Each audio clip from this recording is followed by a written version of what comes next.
In the world, why am I little bitty?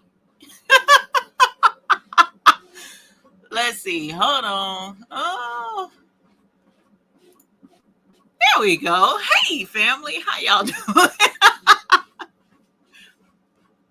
If that's any indication of how this show is going to be tonight, I'm just letting you know now it's going to be crazy. Hi, family. I'm Eve with the Baby's Booty. And tonight we are going to do a little bit of embroidery.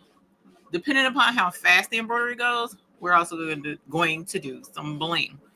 But I found an in the hoop project that I thought was super duper cute. And then I received a product in the mail today, actually, that I kind of want to show. I'm hoping I can show it properly because I think it's, in a way, it's better suited for quilting, but it's super cool. I don't know. We'll see. I'll show it to you. If I can use it tonight, I will. If I can't, you'll at least see what the product is. Also, we will be looking at a Designs by Little B project. It's an in the hoop notebook cover. Okay. Fairly simple to do. And then it will also include a super cute font that she has created. I don't think I linked the font, y'all. Let me take a look and see. Did I link the font? Yes, I linked the font. So the notebook cover is in the description. The font is in the description. The products that I'm going to be using in the description, with the exception of the machine. And then what else? The rhinestone designs that I was going to show you tonight are in the description as well. If I'm able to show them to you. If not, I'll at least, they're in the description so you can go check them out. But aside from that, I just got in from an all-day out-of-town overnight trip. And I'm jazzed up, a little bit worn out. So I'm hoping that the project will go okay. But you know how it is when you're tired and you're trying to do something on a live. It's fair game. So that's where we are right now. Really quick, I'm going to jump in the chat, say hi to the folks who have joined us this evening, because I did see one bell ring notification. Also, if you got any babies, let me know now, because we need to ring the bell early on in the show, because I'm going to be over at the table, even though I can ring the bell over there, but I will be working with the applique stuff. So, because we will be doing applique. Holler! If you've never done applique, this is an easy applique product tonight. So hopefully you guys will take away from this that it's a super simple project to do and would like to try it yourself. Especially, well, the cinch won't work with this. I started to say, especially for those that were making the notebooks, but it would have to have been that cinch type notebook, the heated kind, not the spiral kind, now that I think about it. But I'll show you the notebooks that I will be using with this project and where I got them from Amazon. I have some in that drawer. So we'll go over all of that here shortly. But really quick, let's jump in the chat and say hi. I saw So Crafty in here first and bright and early. How are you? So Crafty, welcome and thank you for being a YouTube Hoop Group member over here on our channel. I appreciate it. Thank you so very much. We got Nick Nack Nurse in the house. Welcome. We also have Bridget Porter. Welcome. Thank you for being here and hanging with us. Evelyn Warner from Orlando. Welcome. Thank you for calling. Thank you for coming and hanging out with us tonight. Then we also have Visionary Creations. Welcome and thank you for being a YouTube Hoop Group member as well. Kim Dalton. Hi. Welcome. Thank you for coming to hang out with us. Hi, Kai. How are you? Welcome. Thank you for coming to hang out with us and for being a YouTube Hoop Group member. I appreciate it. We also have Patricia Johnson. Hi, Patricia. Welcome. Thank you for being here and for being a YouTube Hoop Group member. We also have Miss Gail Designs. Welcome. Thank you for coming and hanging out. Time? Did I have a time different or something? Probably did. You know how that goes. Welcome and thank you for being a YouTube Hoop Group member. We're going to ignore that. Josette Lowercheck, welcome and thank you for being a YouTube Hoop Group member. We also have Monique Johnson. Welcome and thank you for being a YouTube Hoop Group member as well. We have Melody Thomas. Hey, Melody. Precious Pieces. Hey, honey. Welcome and thank you so very much for being a YouTube Hoop Group member. We also have Marlene Kelsey. Thank you for being a YouTube Hoop Group member. Robin's Creations, LLC. Welcome and thank you for being a YouTube Hoop Group member as well. Laura E. Howdy, honey. Welcome. Bobby Laveau. I hope I said that right. Bobby, welcome, and thank you for being a YouTube Hoop Group member. Donzel, hey Donzel, welcome. Thank you for coming to hang out with us. EJ's daughter, hey honey, welcome. Thank you for coming to hang out with us and for being a YouTube Hoop Group member. We also have Miss 143, welcome, and thank you for being a YouTube Hoop Group member. We also have Nicole Holbrook, welcome, and thank you for being a YouTube Hoop Group member as well. Tanya, welcome. Thank you for coming to hang out with us tonight and for being a YouTube Hoop Group member. Super excited to be learning the not stomp dance. What's the name of this dance we supposed to be doing? Hands on the ground, boots on the ground, somebody on the ground. We supposed to be learning so that we can dance at Bling Fest. I'm super excited about that. Hey, Beverly Smith, welcome and thank you for being a YouTube Hoop Group member. And hi, Porgy Town, welcome and thank you for being a YouTube Hoop Group member as well. Cheryl Green, welcome. Cheryl Green. We also have Unbiased LLC. Welcome, because my husband always going to ask, no, it's Cheryl. My bad, fam. My bad. trying to behave, rather. Jesse Gibson, Tracy Murray, Renee Meyer, Beloved Angels. Renee, thank you for being a YouTube Hoop Group member. And Beloved Angels, thank you for coming to hang out and chill out with us tonight. All right, you guys, I'm gonna scroll. I did see a bell. Hi, Sheila Cushionberry. I did see a bell to ring. Hey, Crafty Leo, Alice B, Samantha Taylor. I'm just going through. I'm sorry. Carol Coleman, welcome, my love. Lena Doyle, welcome, my love. Mrs. Parker, you received your package, I'm assuming. I don't know what that is. I can't tell. And then got a headache. I wasn't feeling good earlier. I started to call out, but I was like, Hey, D Baldwin, welcome. Hey, Dempsey Boo. Let me see. I saw a bit. Oh, here it is. Kevin. Hey, Kevin Moore. Welcome and thank you for the soup chat. Holler. Y'all funny. Yes. Thank you, Kevin. I was just talking about you the other day. I can't remember why, but it was so funny and we was all cracking up. We was like, we love Kevin. Craftable Things. Hey, honey. Welcome. She got body slayed all over the place over there on her personal channel. It was crazy. Oh, Peace Bling Design. Okay. Yay. I'm glad you got it. Congratulations. Amanda Crenshaw. Hey, honey. And thank you for being a YouTube Hoop Group member. Ethel Smith Ames. Love it. D Smith. That's what I saw. Member for 23 months. Holler. Y'all funny. Yes, thank you so very much, D. Smith. And hey, Making with Merlin. Hey, David Larrabee. Welcome. Good to see you, David. Thank you for coming to hang out with us. Always a pleasure to see you. You got a Vivo or button maker machine. Hi! Congratulations, D. Baldwin. That's what's up. Congratulations on your button maker. I got my button makers. They've been sitting over there, and I'm just like, I need to do something with them. I've been doing everything else, but all right, y'all, I got to get into this project. I better not be ignoring my alerts. What other alerts do I have? Make sure I didn't miss any, because I probably did. Because my son came. I have my middle son is here, and so he's back there with the Mister, and so the Mister hasn't logged in. So I don't know. I could be missing stuff tonight. Let's see. So if I am, please forgive me.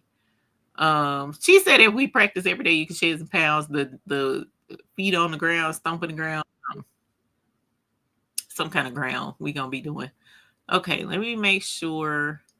I was talking about how mixes were created contest. Oh, that's right, Gail. That's right. That's how we were talking about Kevin. I say, because that's how Montanzanite came about. That's right. It was funny. Renee say she in the bushes working on quilt blocks. Y'all say Debbie D. Hey, Debbie D. Welcome. You got a Hoop Master Deluxe Greg Barker. Holler. Y'all funny. Holler. Yes. That's what's up. Congratulations on your Hoop Master. Boots on the ground. Okay, I knew it was somebody on the ground. I'm just saying. Somebody on the ground. And it's probably going to wind up being me, because who can't dance? I can't dance, but I shall be trying to groove. All right, y'all. So you got a Maker 4. Oh, the Cricut. Congratulations on your Maker 4, Barbara Woods. Holler. Yes, honey.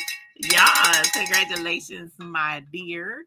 All right, you guys. So this project, I'm going to show you the project. First off, though, I want to go ahead and show you guys one of the bling designs that I intend to work on tonight. Miss 143, a member for 55 months. Holla! Y'all, honey. Yes, that's what's up. Didn't know I even had memberships that long.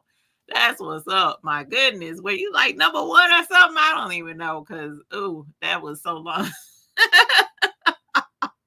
That was a long time ago. Thank you so very much for being here for 55 months. I cannot believe it. That is so awesome. So, hey, you guys, let's look at some of these designs. Now, I'm going to show you this one design I thought was super cute. If I get an opportunity, I'm going to put it on a bag.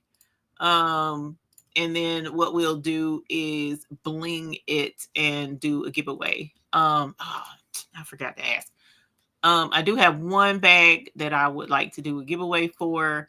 And then I have, hopefully we'll get a couple of bags done to do a giveaway. But really quick, let me show this one.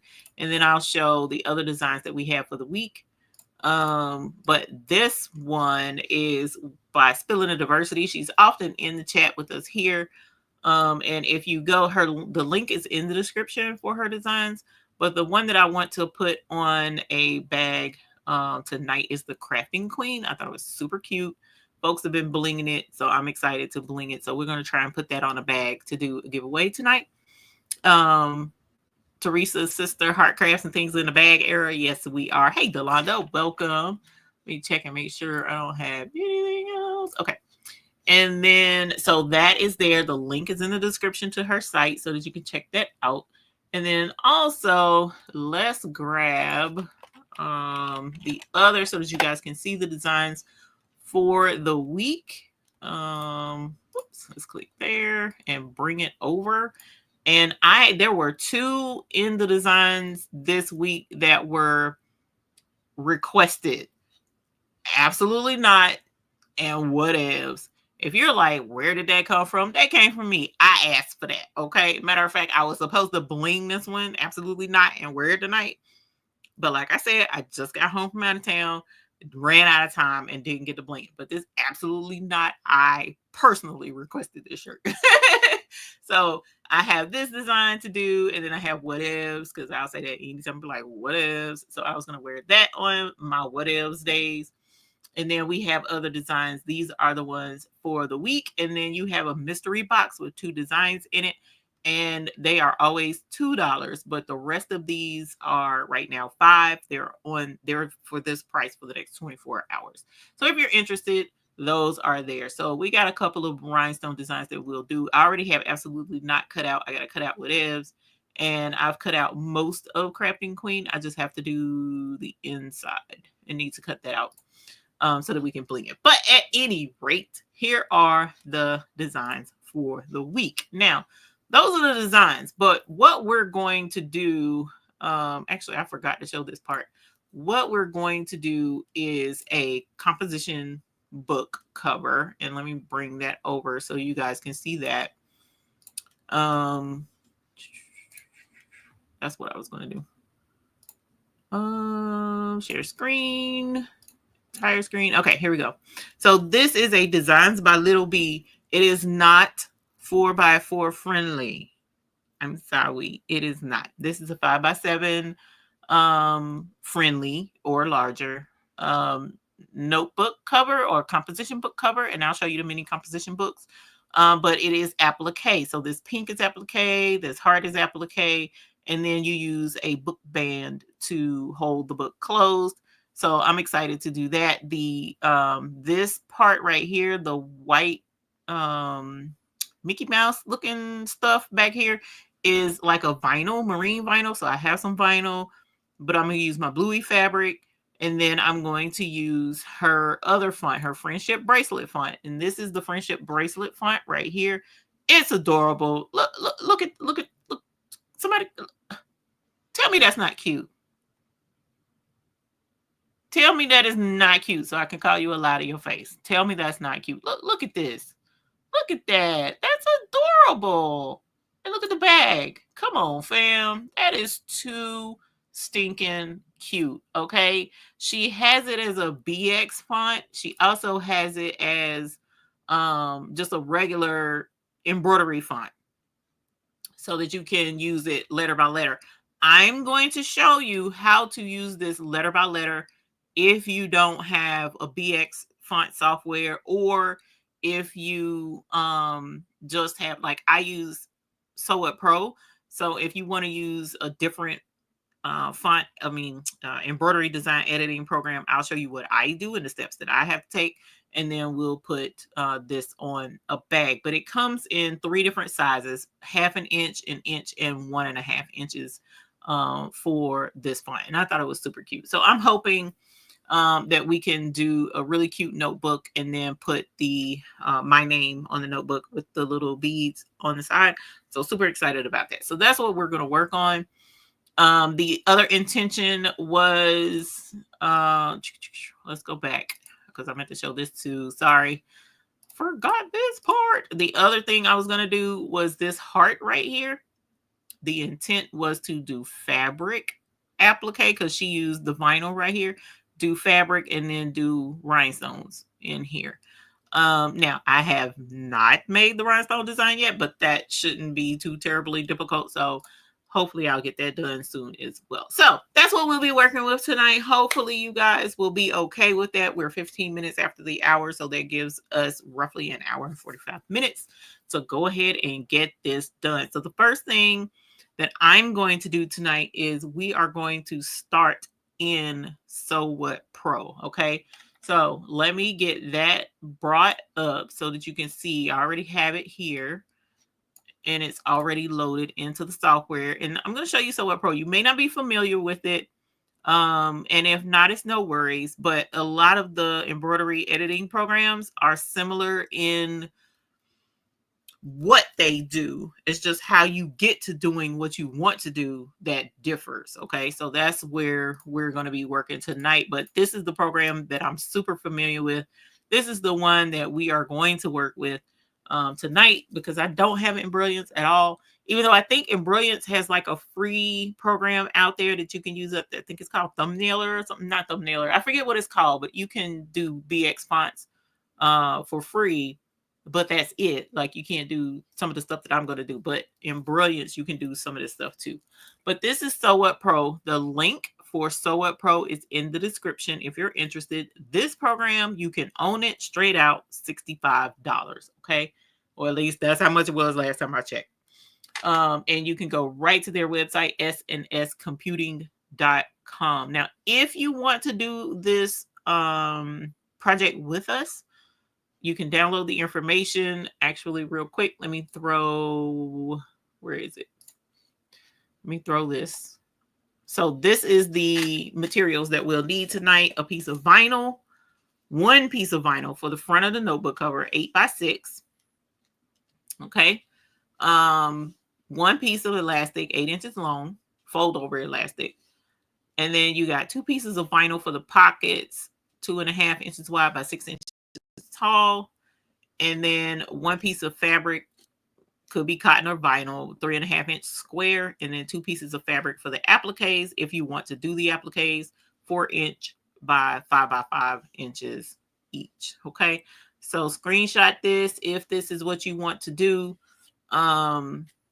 or pause right here if you're watching the replay so that you'll have this information. But if you download the embroidery design for the notebook, this is in the instructions for it. But I wanted to put it up on the screen for those who may be following along and may want to do this project with us. Okay, so let us go back to Sew It Pro and show you that. I thought it would pop back up, but I guess not. I'm learning. StreamYard has changed so much, y'all. Okay, so here is the actual notebook, and it is 11 steps. So how can you tell it's 11 steps? If you look over here on the right hand side of your screen, you'll see all these pretty colors. All right, so each color represents a color stop in making this notebook. So there's 1 through 11. All right, and the reason why they're all different colors is to make your machine, force your machine to stop in between steps. And the reason for that is because in between steps, there's things that we need to be doing to this project. Okay. And we'll walk through it. So this is step 1, the placement stitch. And I'm going to talk about it, but you'll see it in action here shortly. And then this is where it will tack down our squares for our applique. All right. And then step 3 is where we will, step 2 was the placement stitch for the applique. Step 3 is where it tacks it down. Step 4 is where we will actually do the satin stitch around the fabric that we're going to use for our applique on this part of the book. So you can do 2 separate designs for your applique. You can do pink on the front, blue on the back. It's up to you how you, and I like how she has that split up so that you can make that choice yourself if you want to do 2 different things. I'm going to use the same fabric, so it doesn't matter for me. I'm going to use the same on both. But I will show you where my steps will differ from what comes with the actual file itself. Okay. So this is where you get the satin stitch around the fabric after you trim it, right? Because like I said, step 2 is the placement stitch. Step 3 is where you lay the fabric down and it tacks the fabric down. After it tacks the fabric down, then this is where you want to trim around the fabric. Okay. And then step 4 is the satin border. Step 5 is, I'm not sure. I'm going to have to look that up. Woo! I'm going to have to look up the instructions. I've never made this before. So, we're making this together for the first time. Okay. And step 5 is the satin border around the back. And then step 6, there's that. Oh, you know what? It has a, I know what that is. That's a decorative bean stitch to go over the top of the satin stitch. It gives it a little bit of extra je ne sais quoi, I guess is how you say it. I don't know. But anyways, I'm saying that. Don't even know what that means. That could mean cat, dog, scratch button. I wouldn't even know it because I'm just repeating what I've heard. But anyways, step 8 is where we do the applique. This is the placement stitch for the heart. That's going to be in the middle. Now, this is important because this is where you're actually going to attach your fold over elastic is going to be in here somewhere. And we'll talk through that step once we get to it. And then that's the tack down stitch for the fabric. Then 10 is the satin border. And then 11 is where it stitches in your pockets at the back to complete the notebook. Okay. All right. So mine is going to change. All right. Mine is going to change. The reason why mine is going to change is because not only do I want my fabric and my bling right here in the middle, but I also want my name. I want to put my name up here. Okay. So I'm going to put my name with the friendship bracelet font. So this is going to thank you, Kristen. I should have known Kristen was going to come through with the definition, fam. Okay. All right. Let's see. Hold on. Boop. There we go. Je ne sais quoi. A French phrase that translates to I don't know what. It is used in English to describe an indefinable, special, or appealing quality that is difficult to put into words. Okay. Come through with the knowledge. I'm going to be using that a little bit more, so don't be surprised. Okay. All right. I just want to forewarn you, I will be using it again. Okay. So let me show you what I want to do. So when you take a design, that's why I love Sew It Pro, because Sew It Pro just made this so simple and dumbed it down for me to help me know what to do and when to do it. Is just simple.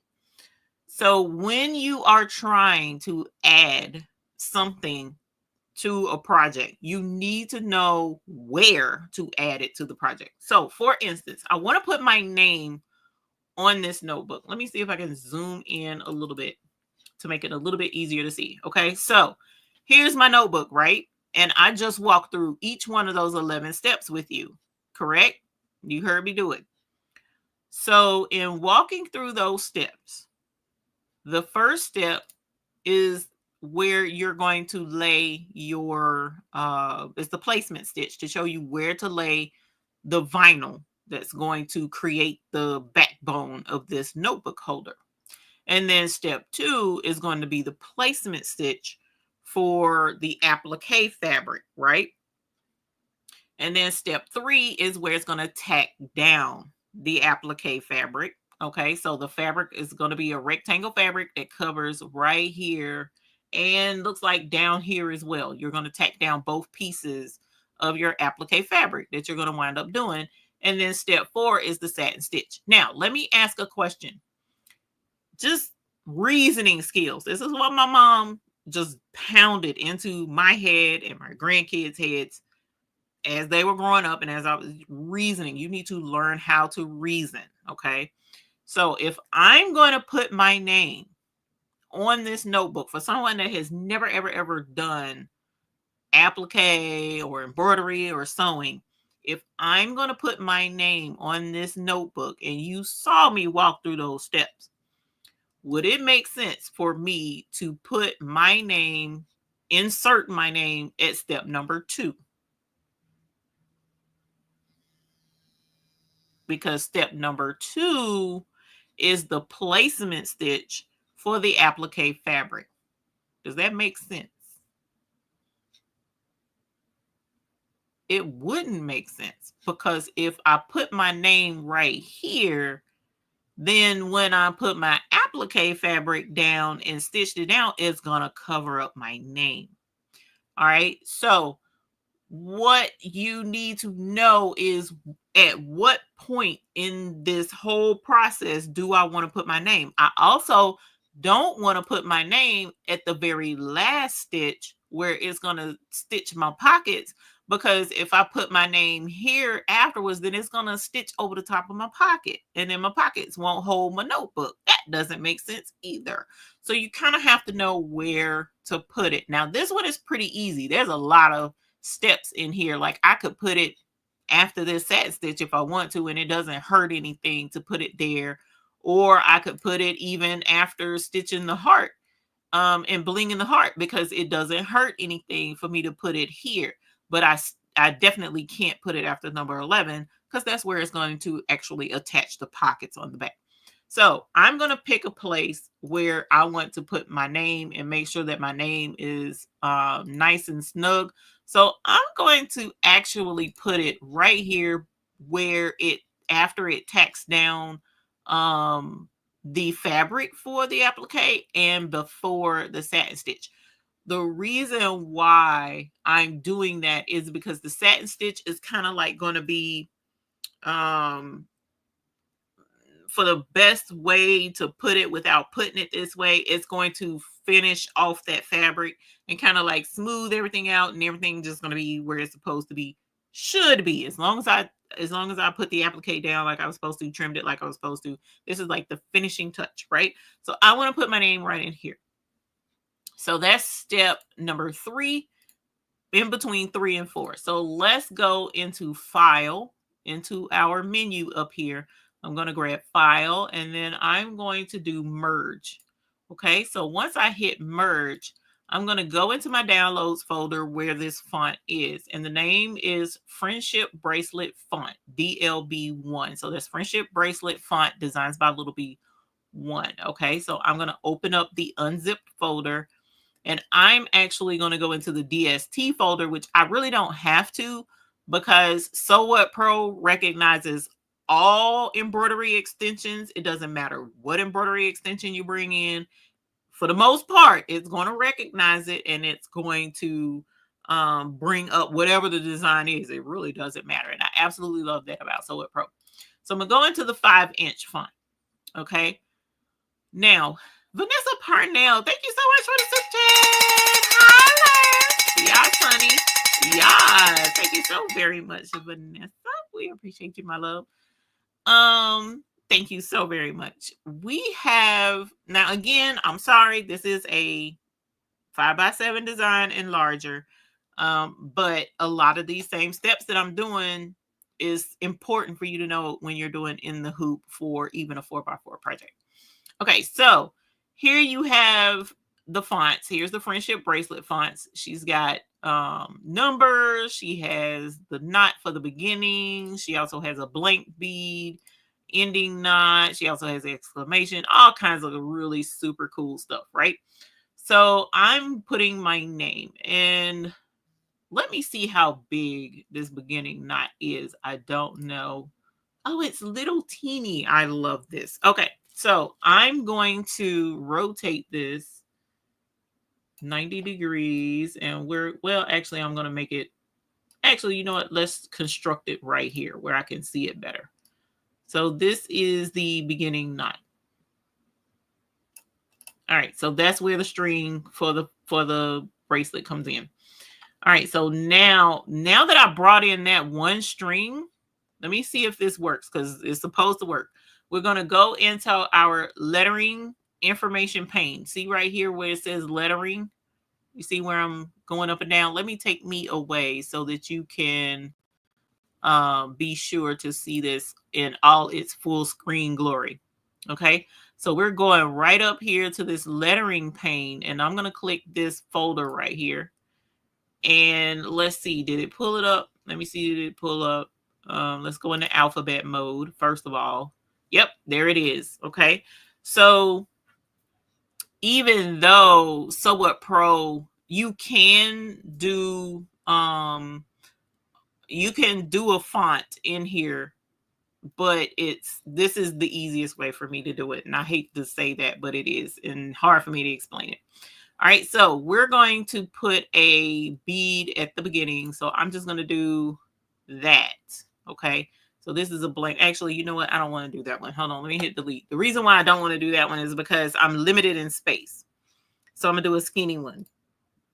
All right, so there's the first one. I'm going to move it over and put it over the top of the string. Why do I have hiccups? Okay. And then we're going to put a spacer bead, which is what this little guy is right here. So here's a spacer bead. Now, when I come back through with this, I'm going to change these colors and make sure that each bead has a different color. So this is going to be drama, but I'm be changing colors because I'm using the single needle, but it's going to be cute. So I'm not worried about it. So let's go, and I'm going to grab my name. So here's the E bead. An E bead. All right, let's move this over some. Boop, boop. All right, and now I'm going to grab another spacer bead. Okay, I'm going to put that right there. And hopefully it's not going to be too big. Okay, and so let's grab a V bead, because that's my name. All right, so super cute. I probably should zoom in so that y'all can see just what I'm really doing, but you know, I'm taking this for granted. Okay, and then we're going to do another spacer bead. Boop. All right, and let's do another E. And because my name is short, hopefully this will work out really good for me. Okay, so this is 1/2 inch size font. Okay, so let's get another spacer dude. All right, and put the spacer dude right here. Boop. Well, no, that's a little high. Bring him down some. Boop. And then we'll do another oblong dude right here. And if this looks, once I bring this over, if it's going to be too big, I'm going to take the oblong dudes off. Okay, and might even take off the beginning and end spacers, but we'll see. All right, and now I need the end string, which is right here. Okay, and I'm actually going to change this to where once I bring it into the program, I'm going to change it where the beginning and end string stitches first, so that the tail of these strings are definitely tucked behind those beads. Okay, so hopefully that's cute. Hopefully you like it, because I love it. Okay, so here is the dooflachi. So what I was going to do was kind of like angle it, but I see that ain't gonna work. So we're going to bring this, actually let's undo. Bloop, bloop, bloop, bloop, bloop. Okay, so let's grab this, and we're just going to stretch it across the bottom of the dooflachi. So I'm going to turn it like this right here. All right, and now let's put it down here. And yep, look, it's too big. Okay, so I'm going to take off. Let's take off. Let's take off the oblong, guys. Bloop, bloop. Okay, and let's push this in a little bit more. And then we'll push this one in a little bit more. Whoops, a little too much. Bloop. All right, and now let's see how big we are. Look at that. Oh my God. You couldn't have got no more perfect than that. You just couldn't have. You just couldn't have. Now, the only thing with that is I see my satin stitch may go over the top of the string. So I'm going to push these in just a little bit more so that they're a little, hopefully give us a little bit more wiggle room around these satin stitches. And boom, there we go. I think that's adorable. Okay, so let us close this out. And so you see down here, it added all of these steps down here, right? Try drooping, curving it. Yeah, that should work too. Hold on.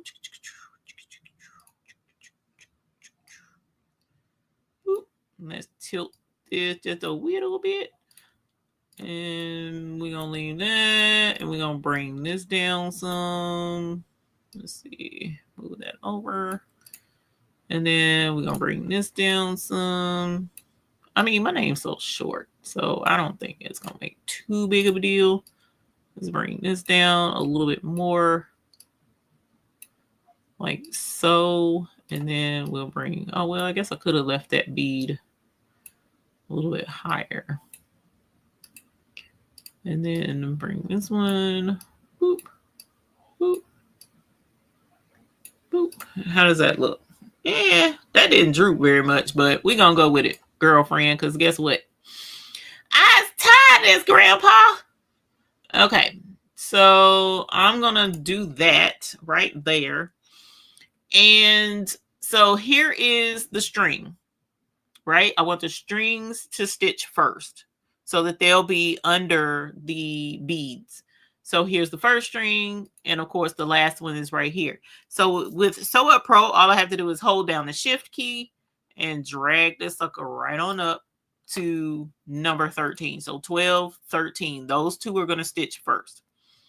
Then we got 14, which is that bead, 15, which is that one, 16 is the letter, 17 is that bead, 18 is that bead, 19 is the letter, 20 is that bead, 21 is that bead, 22 is the letter, 23 is that bead. Okay. How much time we got? An hour and 20 minutes. So I can't be too terribly fancy. Okay. I can't get too fancy. But what I will say is my fabric is this teal color. So because I'm using this teal color with bluey on it, so I got dark blue, I got teal, I got light blue, I got browns, or I could just go crazy and just do whatever colors I want. But what I do want to do is combine these and simplify this some. So 12 and 13, I definitely want to be the same. So just for a kick, I'm going to turn that to, let's go black. And then this one, I'm going to turn black. The reason why I'm doing that is because I want these two to stitch together. So I'm going to combine these. So let's go to edit and join threads. And I wanted to join threads. Oh, nope. Hold on. We're going to have to cancel that because this is going to mess me up. Okay, so let's finish these out. All right, so this first bead, what's another color I can do with this? Let's do, I kind of want it colorful. So I'm just going to go with colors, okay? I'm just going to pick colors because I want it to be colorful. So we're going to go with tangerine. And then this one, my beads, though, I want those to be white. I definitely want my beads to be white. So let's stick with ivory actually. And then here's this one. Let's make that one ivory because I already know I want these to be the same color. So we're going to make that ivory. And then we're going to make this one ivory. I want the beads the same color. Okay. So there's that. Oh, you can see my name better. Okay. And so the letters in the beads, I'm going to make those navy blue. Okay. Because I want them, and I'm actually going to bring all of these together. So all of these are now going to stitch together. Okay. So there's that one. And then this will stitch, that'll stitch, that'll stitch. And that way I'm not wasting, like for instance, if I don't do this and put these together, being that they're the same color, what's going to happen is I'll stitch this one, then it'll stitch this one, then it'll stitch the letter, and I'll have to change threads in between all of this. Who wants to go through that? Not me. So that's why we're going to make these the same color. So this is going to be blue, and we're going to change that because I don't want them to mix with these colors up here per se. So I'm going to make it say olive green, but that's not the color it's going to be. And then let's go, there's that letter. So let's go down to olive green for that one. There it is. And then there's this letter. So let's make this one olive green. All right. And so let's put all the olive greens together because that's not going to change. My letters and those beads are going to be the same because they're the main beads, right? Okay, so now I'm doing my decorative beads. So the first one was orange. And once I get over there to the thing, I'm just going to be picking colors. So it's not like this is going to be set in stone. But I'm doing just colors that are down on this end of the color wheel so that it doesn't mix in with these colors. All right, and then I got this last bead, and we'll make this last one purple. Okay, boom. So there we go. That's done. So now what I want to do is I want to join colors that have the same. I want to join threads of the same colors. So I want these two to stitch together. I want the two ends to stitch together. Then I want my name beads to stitch together. Then I wanted to come back and do the letters in the beads together. Why did it bounce around? Whatever, it doesn't matter. And then it's going to finish off with those. Then after we finish these, we'll go into the heart. Okay, so the satin outline to this applique is going to do the satin outline.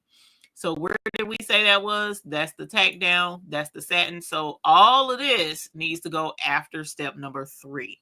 So let's join threads now. Edit, join threads. And then we're going to join all adjacent threads of the same color. As long as they're adjacent, meaning they're side by side, then they'll match together and join together. If I don't do that, if I do all threads of the same color, it'll pick all of the colors that are the same and bunch them all together. Or I can start at a specific thread number to make sure that any threads before that don't mix, but the ones after it do. But I'm fine with adjacent because I made sure that none of these colors were the same, right? So let's go do it that way.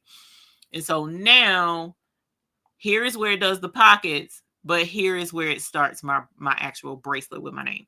So let's grab this, and remember we're going between step number 3 and step number 4. So here's step number 3. Let's grab our black, which are the end threads to my bracelet. I want that to stitch first. So I'm going to hold down my shift and drag the black to after step number 3. So there's that. There's my threads to my bracelet. So now the next thing is the name bracelet, the name beads, which I don't have to do that. I could start with this end bead. So let's grab that. So it'll go, whoop, nope, we want that to go afterwards. So we're going to go the tack down, then the end, then the first bead, then let's do the name bead. So let's go here. So there's the ends. Let's put that after 6. So there's that. There's that. Now let's grab our letters. All right.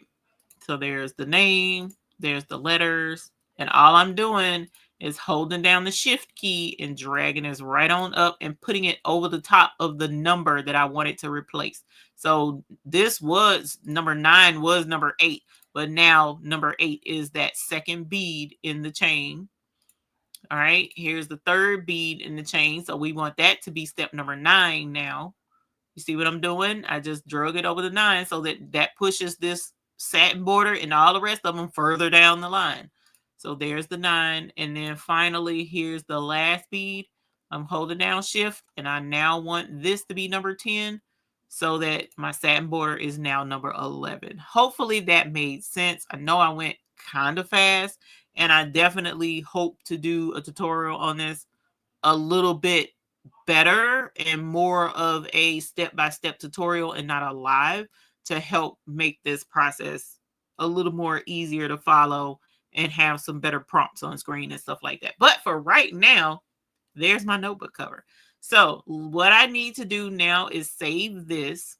So we went from 11, I think it was, steps to now 18 because I added my name beads on this book. Okay. So I'm going to hit file and I'm going to save as. And if you push save as and do this save as type, this drop down box shows every, for the most part, embroidery file extension there is out there. So it doesn't matter what file extension I bring into Sew What Pro. All I have to do is save as and save it as the extension I need it to be. I love that about Sew What Pro. So I'm going to change this to DST. And this is Heart FOE MCB cover DLB. And I'm going to put with my name. Okay. Whoops, not name, name. Okay. And I'm going to put it in my downloads folder and hit save. So now it is saved. Now I need to put it on my flash drive and hopefully I don't have to worry about it being too big because it was killing me yesterday. My stuff was like too big. It was killing me. Not yesterday, but the other day when I was doing projects with y'all and the thingy was too big. All right. But push come to shove, if it's too big, I can bring it back over here and shrink it because I can shrink it with Sew What Pro as well. All right, so there's that. Would love to have a keyboard shortcuts added to that video as well. Oh, yeah. So here's the thing that if you are interested, no matter what program it is that you're trying to use, in most instances, your keyboard shortcuts are just as quick as going in the menu. So for instance, if I, when I said I wanted to join threads of adjacent color, we go to file and it was in the edit. And then you come down to join threads and look, there's the keyboard shortcut right there. Control J. There it is right there. That's the keyboard shortcut. So you can actually jot these down, or I don't know if they have a keyboard shortcut page or not, but they might. Some do, some programs do. But there's your keyboard shortcuts right here on the side to tell you what to do. Okay. So now that we got that drug over to the thing, let's stop sharing. And then I'm going to send y'all over to the cutting table. And hey, Coretta. And let's get started over there. So let's settings, let's switch. And then I'm going to grab a drink as well because my head is starting to kill me again. Let's see.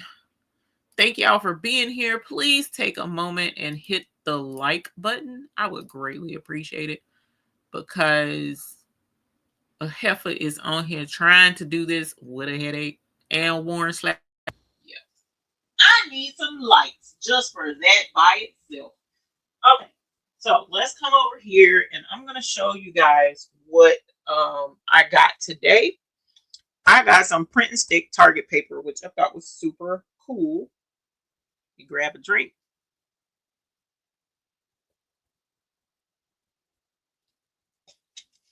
Yes, you can create your own shortcut key sheet by looking in the menu. Okay, so this is so cool. Print stick target paper. What my thought process was at first was to print out the name, but I was like, it kind of won't work like that because I'm actually embedding the name in the design that we're doing. So I don't know that this is gonna work like I thought it was. So that's why I was like, you know what, I'll just show it to you, and if it makes sense for me to print this out and actually do it, then I will. But I think this is more for like quilting, so that you can line up your fabric a little bit better. Cowboys boots template. Where do you see a Cowboys boots template, baby cakes? I don't know, Annette. Cowboys boots. Are you talking about a rhinestone template? You got to be talking about a rhinestone template. Okay. So I'm gonna grab my DIME embroidery thread that I'm gonna use tonight. Let me. Oh, hey, 7:55, honey bunny. I hope you laying down watching this show because you needs to be resting. And 35 months, and yes, you are here by God's grace, fam. Holler, yes, honey, yes, holler. I know this off topic. Would you typically use crystal AB as the outline and crystal is the fill, or the other way around? Kevin and Penny. To be quite frank, it's all in taste. You are in bed watching. Bless you, my child. He's smiling down on you right now for doing the right thing. Typically that would be a what floats your boat type situation. I personally, well, I'll put it this way. Some folks prefer the super bling of crystal AB over crystal. But some folks, if you want it to be not quite as super blingy, you could do crystal and then do the outline with the crystal AB. Hopefully that makes sense. Cowboys boots design, I don't know. Annette, that might be on check on oh gosh, what is her name? Oh my gosh, I go to her website all the time. I don't even know why I'm drawing blank right now. My File Addiction. Try My File Addiction, or even just go on the Etsy and type Cowboys boots rhinestone design.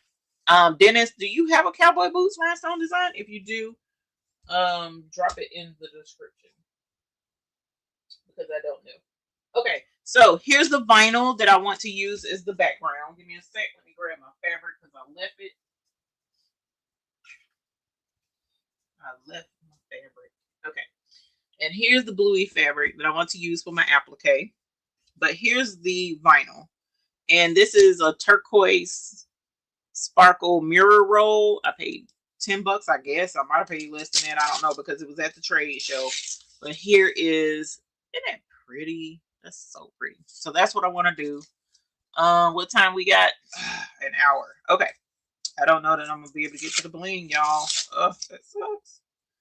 I wanted to get to the bling and show you guys the mocha because the mocha is pretty.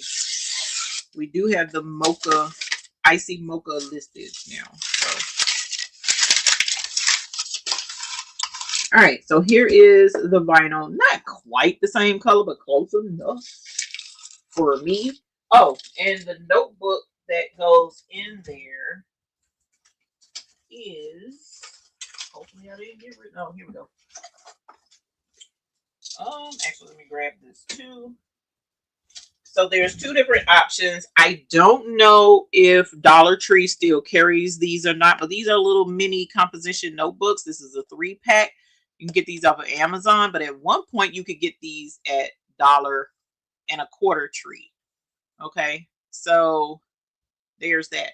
Was that Mr.? Tell him. Huh? Did he say something? Because if so, I can't hear him. And he'll yell it if he did say something. But this is the book that's going to go in the embroidery thing that we're doing tonight. Okay. And I still, even doing this, I still don't have rhinestone heart. So hopefully I'll have a second to go grab that so that we can do the bling heart to go in the embroidery design. Okay. So tonight I am using my Burnett B79. The boots and hat design I wore Bling Fest 2023 is my file addiction. Okay, so my file addiction, you can try that.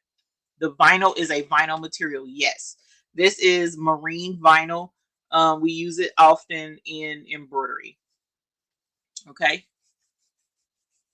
All right, so there's that. Now I need to go home because that's not the right embroidery design.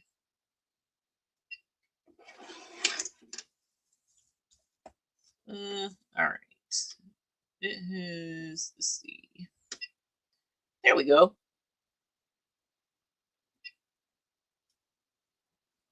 And there's that one. Let's bring it in.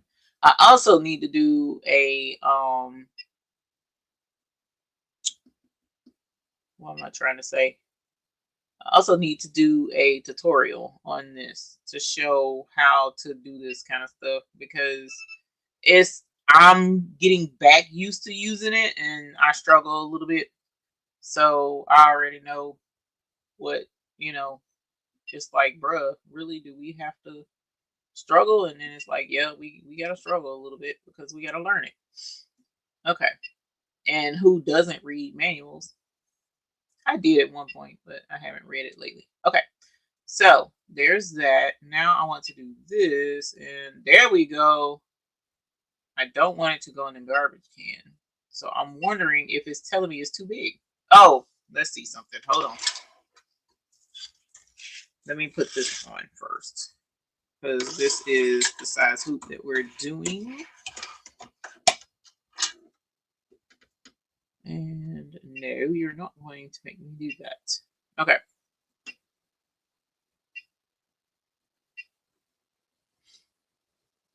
It wouldn't make it so bad. It would have been easier if I had just used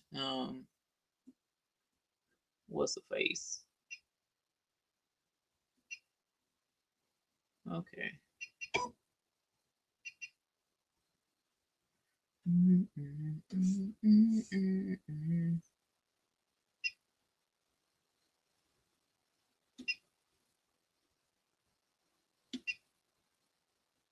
That's not what I want to do. Love it when you say bro. I say bro. Hey, our love landers. Welcome. Welcome, my dear. No, I knew that wasn't right. Okay.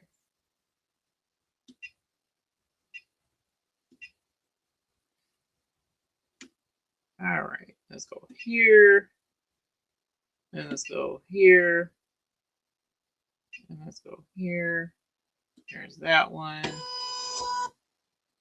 And that's right, but that's not right. So I need to delete this one, and I don't know how to delete that one.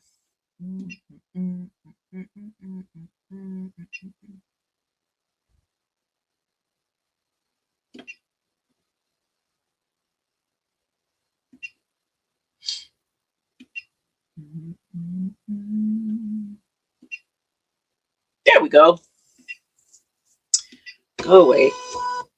Yay! Okay, so, and it says that it will fit, so hopefully we're good. Close this out, and it has my name in there, so yay.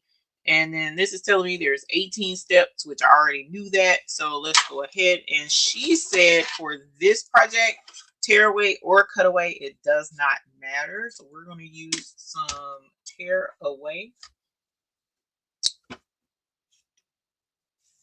And then, hey, Laura Trevino, welcome. You love your Burnett. You own it right now. Lena Doyle, I love the Burnett too, but I have to get back into using it because I kind of got out of using it because I wasn't doing embroidery. I was doing bling.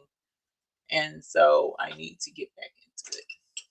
So I have so many projects that I really want to do with you guys until it's like, bro, when am I ever going to? It's almost like I kind of want to add a day of videos, but I know if I do, I'll be put out of my own house. So it's like, you know, trying to figure out. Oh my gosh, y'all, I'm getting ready to stitch my heart away and forgot. You remember, who remembers? You were on here, I think it was last week. What happened? And now I need to sit here and do that because otherwise I ain't stitching nothing. Who remembers?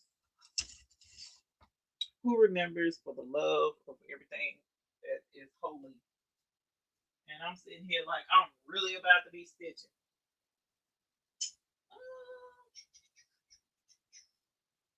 As if I ain't have enough to worry about.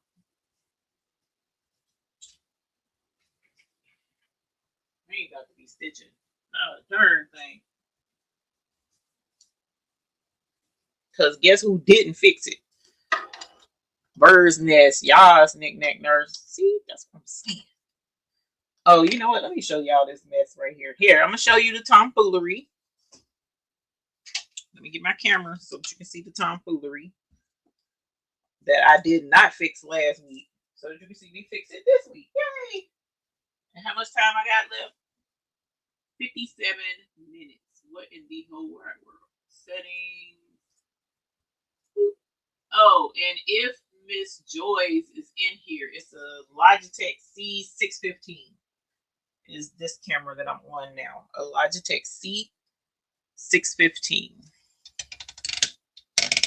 Miss Joy's. She asked what this camera was. Okay, so the bird's nest.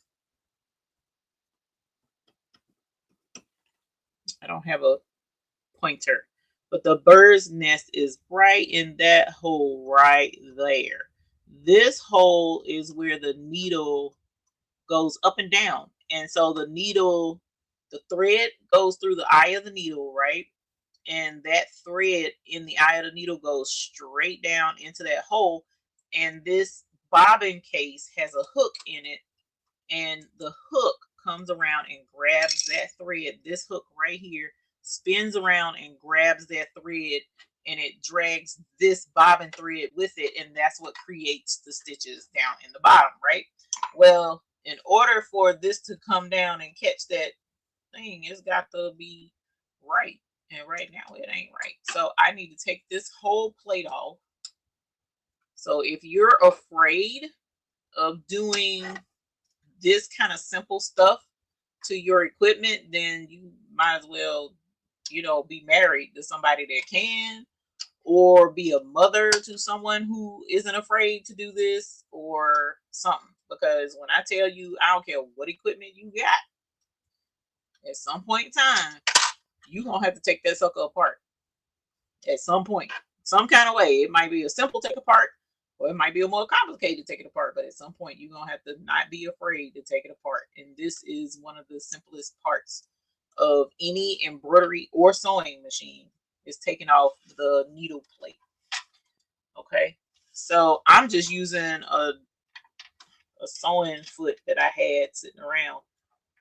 But there are tools that you can get, little sewing kit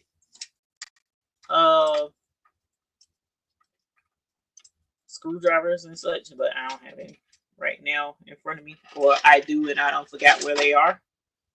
So there's that.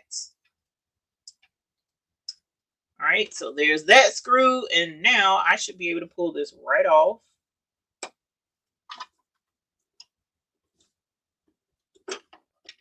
There we go. All right, and so here's the back side. It's nothing scary. That's the back and that's the front. But if you look, I'll clip this off and zoom you in. Look at that. Look at that hot full mess right there. You see that hot full tomfoolery right there? That's a bird's nest. Okay. No, we don't have any baby birds or anything, but this is a bird's nest. And usually a bird's nest down below here means there was a problem with how the thread was threaded up top. Usually, that's not always the case, but that's the first place I go when I have a bird's nest. I go check right up at the top of this machine to see if my machine is threaded properly, and just thread it all over again. Look at how easy that was. Just that quick, bloop, and now my bird's nest is gone. I just pulled it out. Okay, so I'll look down in here, make sure there's no other bird's nest. This is a bobbin case. For those who may not know, this is a bobbin case. This comes out. It doesn't hurt anything when it comes out, and you just pop it right back in. Okay, boop, just like that. And that's what your bobbin sits in. This is your bobbin. This is your bobbin case. Okay, and when they're telling you to oil your machine, for those who machine tells them to oil it, some people's machine don't tell them to oil it. You do what you need to do to make you feel comfortable, but you just put 1 drop of oil in the bobbin race, the bobbin case race. That's what this is. This is the racetrack. This is the racetrack, and this groove right here, this little shelf, is what this sits on, and it spins all the time. It's like super spinning, especially with embroidery. It spins super fast. What happens when you have a lot of friction and a lot of heat over time? What happens? Does somebody know what happens? Please tell me what happens. What happens with that? What happens? I'm gonna put this back. I'm not gonna oil it. I'm just gonna put it back for right now. Okay, there we go. What happens? Who knows? Bobby, it gets hot. Yeah, it gets hot. And what else can happen? Because you're dealing with threads and you're dealing with lint. It wears down. Yes, Kristen, there's a whole lot. Well, to help alleviate a lot of those problems, 1 stinking drop of oil, just 1 little drop of oil, which is why even your cars, vehicles use oil, because it helps keep the wear and tear down on those parts. That grinding and stuff, just like Chris Smith says, metal grinding on metal can shave pieces off. So eventually, even though this is plastic, but still, you can have problems with this bobbin race seizing. So even on the big multi-needle machines that we have, those that have the Ricoma, those that have the red line, those that have the Tajima, those, they say you oil that bobbin race. You oil the bobbin race, even on those machines, because that part does a lot of friction, a lot of movement. And if it's not oiled regularly, see, guess what? I want y'all to use, what did we talk about earlier? Reasoning skills, right? Did I talk about reasoning skills? If I said reasoning skills, type reasoning skills. Let's do a reasoning skill project right quick. Let's do a reasoning skill project right quick. You got a machine. All these embroidery machines and sewing machines and sergers work the exact same way. They have a place where the thread comes down. You put thread on the top, and a place at the bottom where the thread picks up. And there are moving metal parts in between the two, so that you can sew, stitch, embroider, whatever. It all works the same. They all have these same moving parts. So if my machine says to oil it, and your machine says don't you oil that machine, reasoning skills. Why do you think they're telling you not to oil it? I want you to reason on that. Reason on that. Reason on that. Why? There's 2 reasons why. 2 main reasons right up top of my head. Why would a car manufacturer, let's make it a little bit easier, something a little more relatable, just in case you don't get it. Why would a car manufacturer tell you don't put oil, don't change your own oil? Don't do it. Why are they telling you that? There's 2 reasons why they would tell you that. Sheila Cushionberry, they want you to bring it to the dealer. Or what's the other reason? A more shady. So you have to take it to be serviced and pay through the nose for repairs. Exactly. Yeah, you could put the wrong weight of oil in the car, but on an embroidery or sewing machine, all you got to do is get sewing machine oil. For those who may not know, get sewing machine oil. Brenda, you could nullify the warranty. That's why, yes, you want to check your manual, and if the manual or the manufacturer tell you don't do it, well, that's because what do they want you to do? What do they want you to do? So that tells you a little bit of something about that manufacturer. I'm just saying.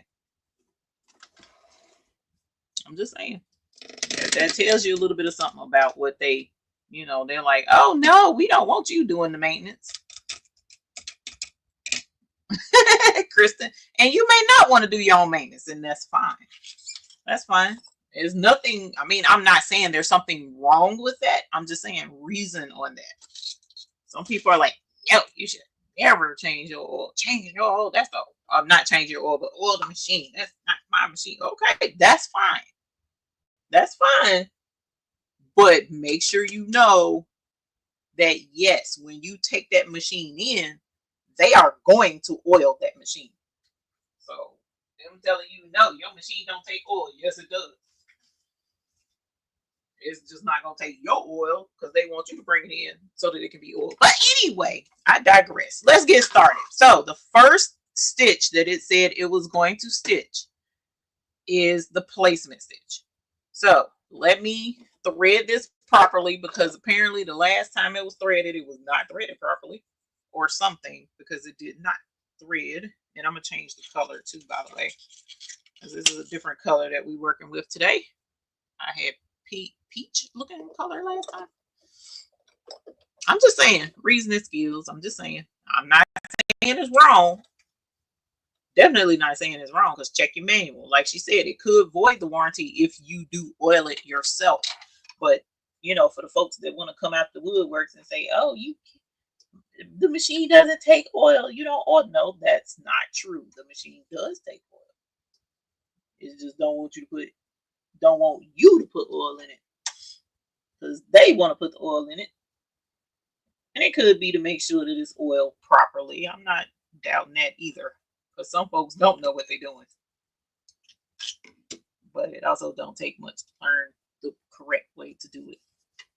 All right, so let us thread this puppy so that we can get started. Did it thread? No, it did not. No, it did not. No, it did not. Again, you know, like I said, read your manual. I ain't trying to, you know, get folks all in a tizzy, but your machine does take oil. So, anyways, all right. Yay! Oh, I gotta hold it down. I keep forgetting. There you go. There we go. Alrighty, there's that. There's that. See? What is it telling me? Remember a bird's nest? What is it saying? Boop. Where's the problem? So I don't know why I have a problem up here. So let's do this. Let's do this. Let's see. Look, there's that. Oh, you can't see that. It ain't gonna let me. Okay. It already lifted the foot. So I'm going to take this thread off for now. And I'm going to use this thread for now. Okay. Don't know why that thread is acting up. But we're going to go to this thread that I know should not act up. I don't know what I was doing. Or I don't know why it was acting monkey. There we go. Bloop. Alrighty. Let's do this. Let's do that. Let's thread this. And boom. There we go. All right. Let's say, should I back this up? Can I do that? Yes, I can. Oh my God. I just did something new. Okay. Alrighty. There we go. Now I see stitches. these stitches. All right.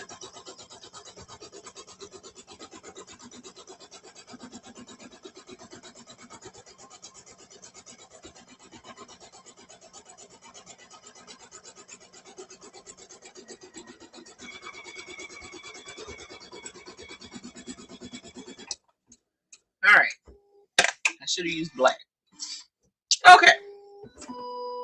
So you can see that's the placement, and there's the little divots where my pockets are going to wind up going on the last step, right?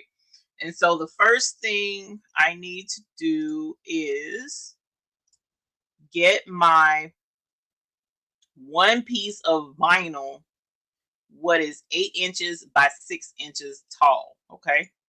8 inches by 6 inches tall. So let me go ahead and cut this vinyl because I did not cut it. I showed it to you, but I did not cut it. And this is 11 inches wide. So what did we say it was again? 8 inches by what? 6? Yep, 8 by 6. So because it's 11 inches, I'm just going to cut 6 inches worth of vinyl. And that's what we will use. Grab my slicer dicer.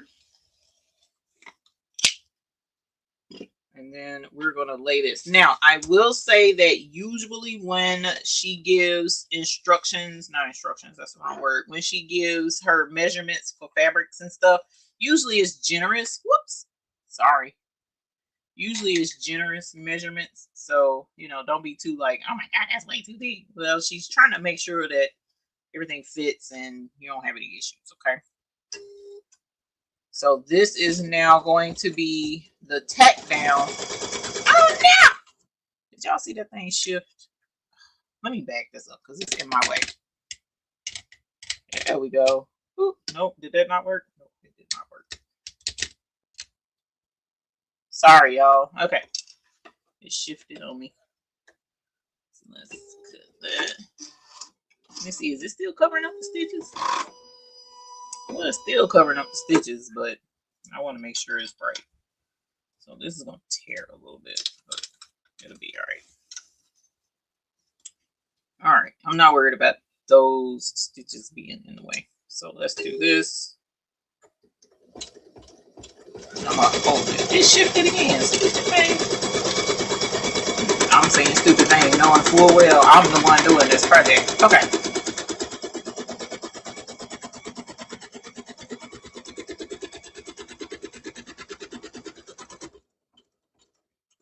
Okay, so that's one area. And that's the placement stitch for my fabric. And here's my fabric right here.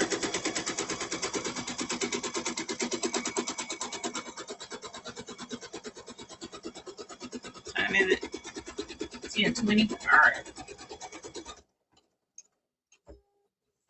All right, so I have directional fabric and I have my 2 squares, right? So this is the front and this is going to be the back panel. So the front panel, let's take a look at this again. Piece of fabric, 2 pieces of fabric for the appliques, 4 inches. This is the last thing down here. 2 pieces of fabric for the appliques, 4 inches by 5.5 inches. Okay, so let us, and my fabric is kind of directional but kind of not. So we're gonna do 4 inches by 5.5. So let's get this 5.5 first. Because as you can tell, who did not cut this out ahead of time? So why would I do that? That would have made all the sense in the world. So let's not do it. All right, so there's that. And I'm going to make this the 5.5, no, 4 inches rather.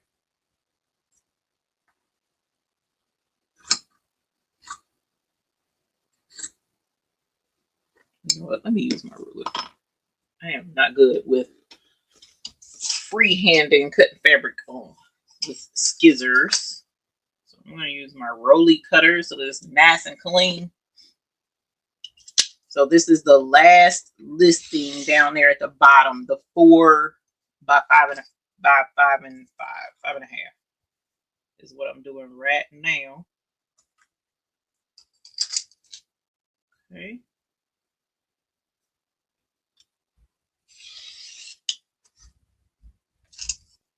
All right, and this is, what did it say, 5.5. I want Bluey on there, so definitely want her right here.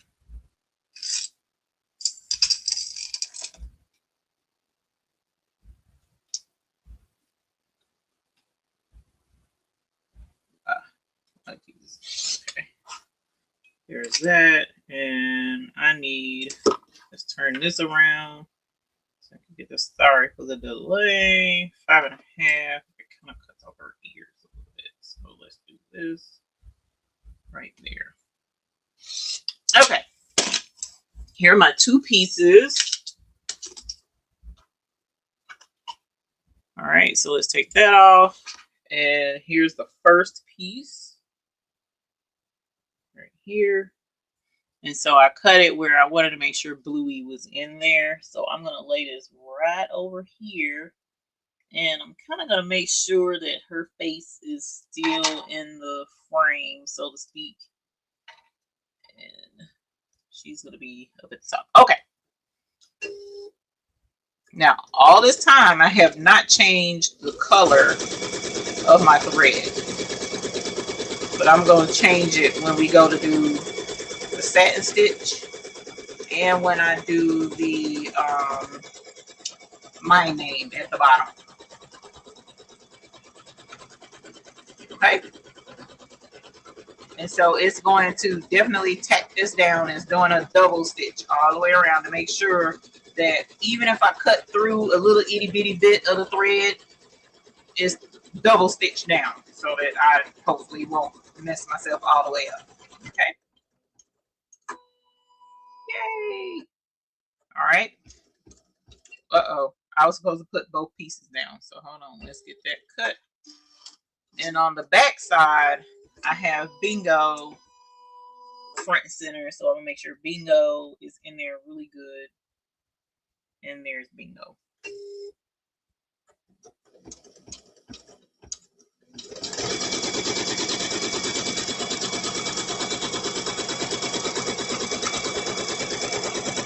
All right.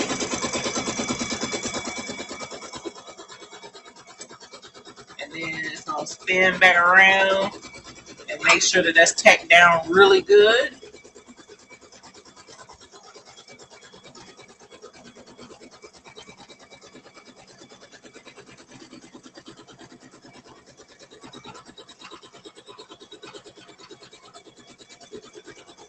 All right.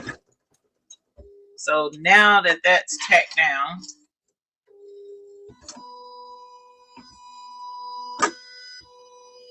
now it's wanting to do the letters for my name. All right. But what I need to do first is I need to trim this so that once it's trimmed, then it can do my name and everything's good. All right. So hopefully, and you know I did.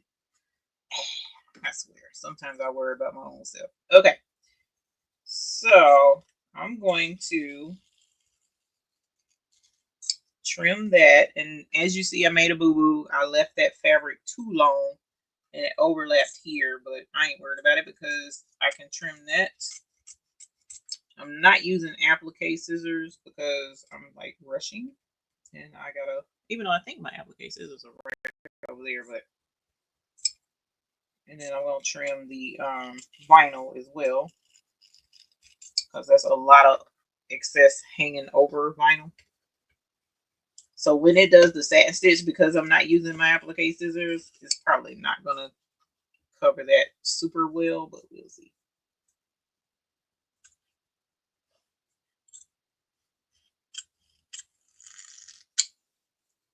All right, there's that. And I'm going to sneak in there and trim that out because it wasn't supposed to be like that to begin with.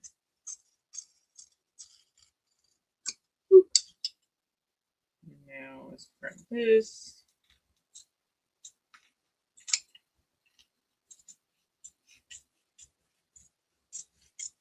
Boom. Just like that. Holler. All right. And so let's trim this one up here. And then we'll get started on our name beads. Okay. So I'm going to, let's see. The first thing we said, oh, I was going to trim this. The first thing was black thread. If I'm remembering. Yeah, for the string. Hopefully I don't cut this too. Yeah, it shouldn't be too small. All right. All right, so let's get some black string. Let me get black thread, which is right here. Because I want the string to stand out so that folks know that this is the string for the name. Yeah, I like my applique scissors, but I just be having to dig them out, fam. And, you know, me and digging ain't the best. It ain't the best. All right, let's thread the black. Thread. Whoops. Did that work? No. Why? Because I wasn't being careful. Oh, did I know? Can I do that? I ain't doing that because that ain't how I normally do it. There we go. No, you're not going to do it again. You're done. I'm not catching. Did I not get it? Now, y'all saw me thread this earlier. I'm not catching something. So I'm going to do this old school. The way the good Lord taught me to do this to begin with. And we just going to stick it right through the eye of this needle. Because the good Lord taught me that I could do that without the use of machinery. And sometimes that works out better, especially when you ain't got a camera sitting in front of your face. All right, let's pull that through. And now, so let's go. Just Craft Therapy, thank you for being a member for 9 months. 9 months. Yes, honey. Yes. Thank you so very much, Just Craft Therapy. Oh, that's super cute.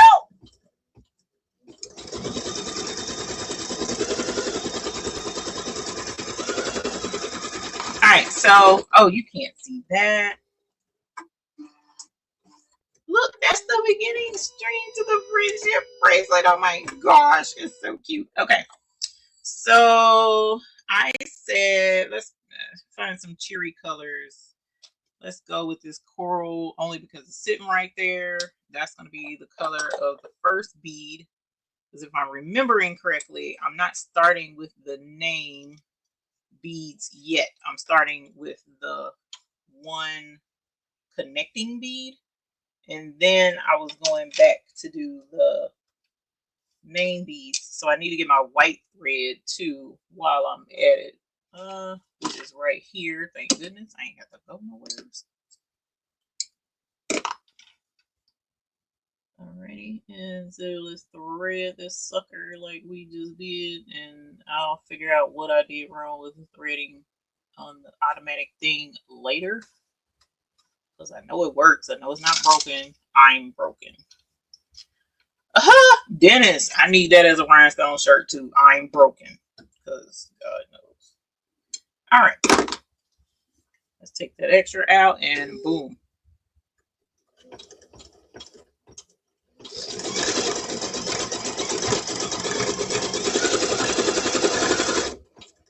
Alright, that's the first bead. And so now we're going to do the name beads, if I'm not mistaken. Yes, we are. I can see it on my screen. Let me show you. Whoops, sorry. See how it's showing the 3 bloop, bloop, bloop, the 3 little name beads. So I know that's what's next. So let's grab this thread. Let's put our white on.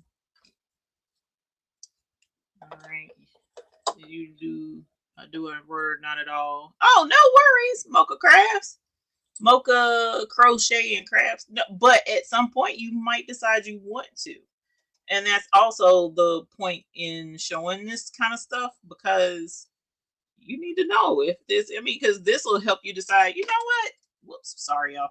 You might be like, embroidery ain't for me, because you see what's going on here. But then again, you might be like, you know what? I think I do want to do embroidery, and you know, we're here to help every step of the way. Boop. Come on, fam. I keep pulling the wrong one. All right. So that's the. So remember, I wanted my name beads to be white. So now it's going to do the name beads. Get what 1032. Okay.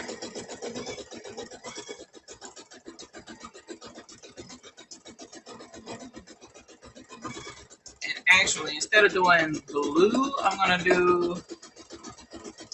Well, let me grab it.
All right.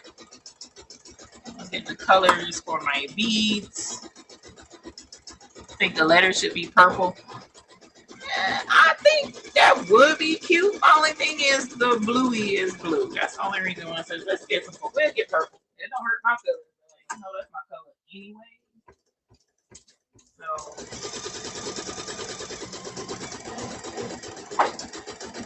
you ain't seeing nothing but a thing.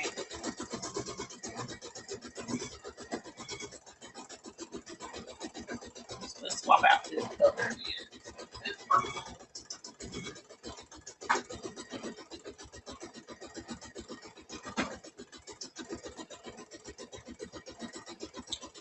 So the other bead will do yellow, and we'll play a game of chicken at the same time. Look at how much thread is on there. So we'll see if that's enough to make a bead. Yay! All right. Stick with the blue. Ah! She said purple. Husband said do the blue.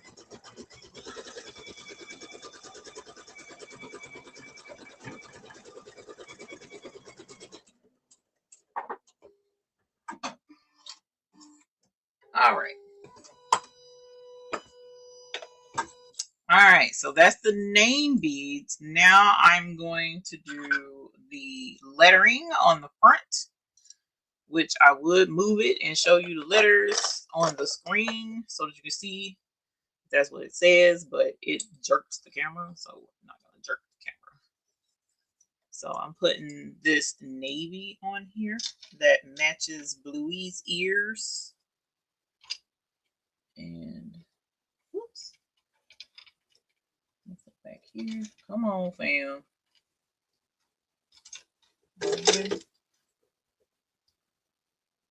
Oh, it does tell me to come all the way over here. Hilarious. hilarious. No wonder it was acting up. All right. I'm mad the machine. I should have told y'all that. The machine was like, look, dummy, this is how you thread me with the threader. Why are you embarrassing me in front of these people when you know my threader works? And you're right, fam. Okay, so there's the navy. It showed me a picture and everything. I don't remember ever seeing that picture. All right. So, yeah, Bluey and her sister are girls. Her cousin Muffin and Socks are both. I'm pretty sure Socks is a girl too. I know Muffin is a girl. Yeah, Bluey is a girl. Bluey is a girl. I bet Bluey like purple too, girlfriend. Can't tell me that she don't. 37.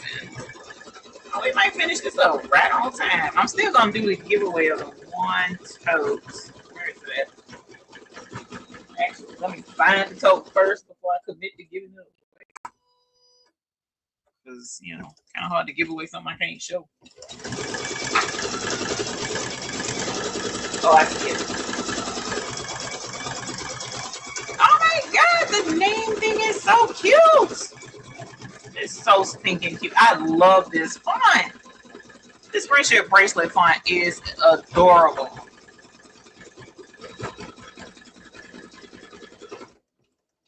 Ooh, Shay. Ooh, girl, I'm not cleaning. Okay, so that's that. Now we need the other 3 beads. So let's take this off. And the next color bead I'm going to do is green. And then I'll do purple. And then I'll do yellow. All right. So let's thread this. Boom, boom, boom. Boom. And now that it's telling me how to thread it, I never noticed the picture on the screen. That is hilarious. Did that work? Nope. Just because I didn't follow it precisely. Is that it? I can't see. It's dark under there. Let me show y'all the screen. It's hilarious. See, look. It's like, look, dummy. This is how you do. This is how you do it. Oh, wait a minute. I don't think it was singing, but I'll show you. Let's go back down here because I'm struggling a little bit. I done got it hooked all the way up over here. This is what happens when you do stuff around a camera. The camera is like in front of my face, so I can't like see what I'm doing per se. And then because I got grandma vision, my bifocals, what do you call these tarnation things? Progressives suck because I need new ones. I can't see to save my life. Let's go up here. It said to come right here, right? Yep. And then it was like, bring it up here to cut it or something. I don't know. I bet that didn't work either. Nope. All right. I am tired of fighting. Even with the picture, can't get it right. You know, that's when you all. All right, y'all. Hold on. Doing it the old-fashioned way. Let's see. Yep. Can't beat Old Faithful. All right. Ah, crap. I forgot to trim the jump stitches. The designer of the font is Designs by Little B. This is a Designs by Little B font.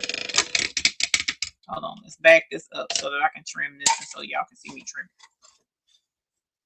See how all the jump stitches are all over the place? But it turned out cute. Okay, so see, there's the orange, the coral one. That's the green one. And now I'm going to do a purple and a yellow bead. But for right now, I'm going to trim these jump stitches because, fam, that looks horrible. Where is my here we are. These are the jump stitches I want to trim. Where it went through past my letters. Cause see this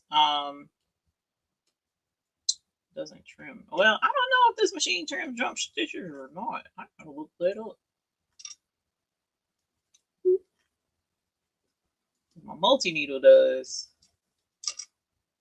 But in a lot of instances, depending on, you gotta have like a super fancy single needle for the single needle to trim the jump stitches. All right, hurry up, because this is taking too much time. Okay, I'll worry about the other ones later. Okay, so now we're going to do, it did the green one, so let's do the purple one. Purple bead. And then we'll finish this book, because, you know, I made it more complicated by adding my name. What kind of sense did that make? Not much. And what I should have done while waiting on my name beads, the white beads to stitch, what I should have done was done my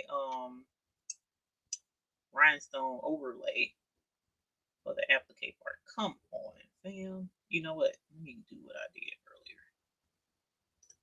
because that worked earlier and it worked just now.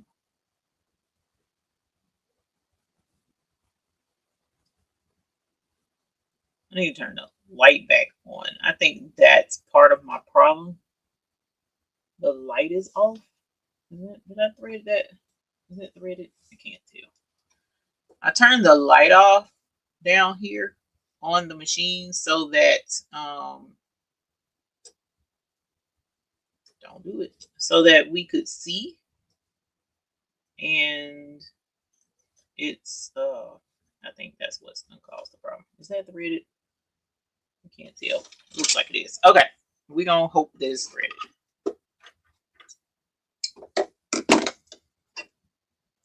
Let's see.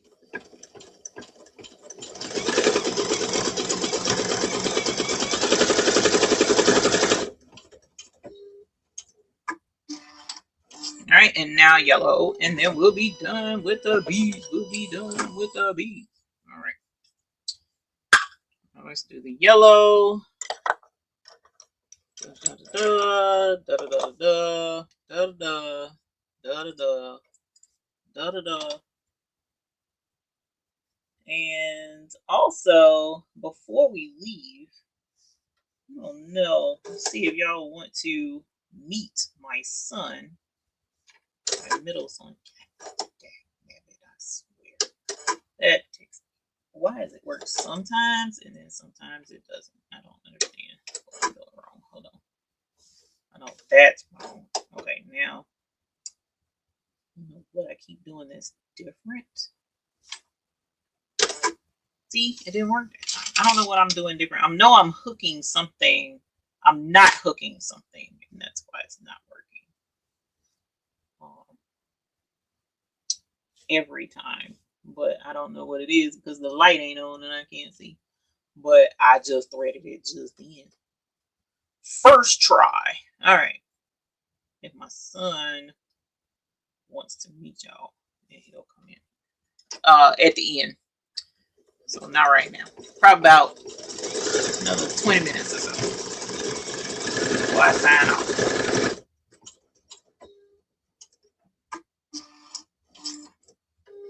Y'all can meet my little son. Because I think he's the only son y'all haven't met. All right. Woo! Y'all, that was stressful. Okay, so now that's done. Now it wants to do the satin stitch all the way around. I'm going to show y'all my super cute name. Oh, I can do it with the satin stitch. See how cute is that? I love it. I love it. I love it a lot.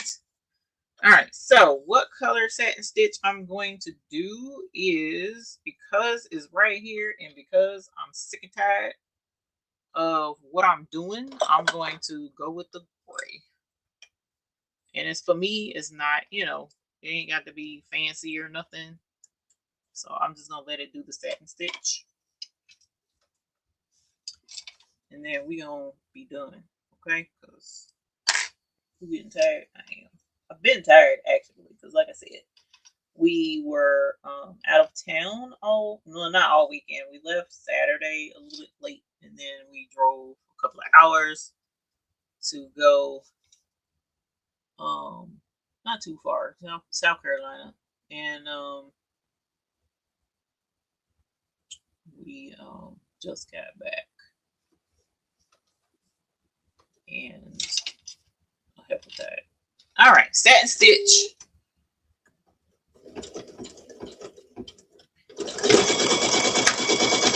Boom. Okay. And while that satin stitch is satin stitching, I'm gonna let y'all watch it for just a little itty bitty bit. Oh girl, Kristen, I love Bluey. I'm only missing one letter. There it is. I'm going to come over here to the computer and I'm gonna work on the Rhinestone overlay.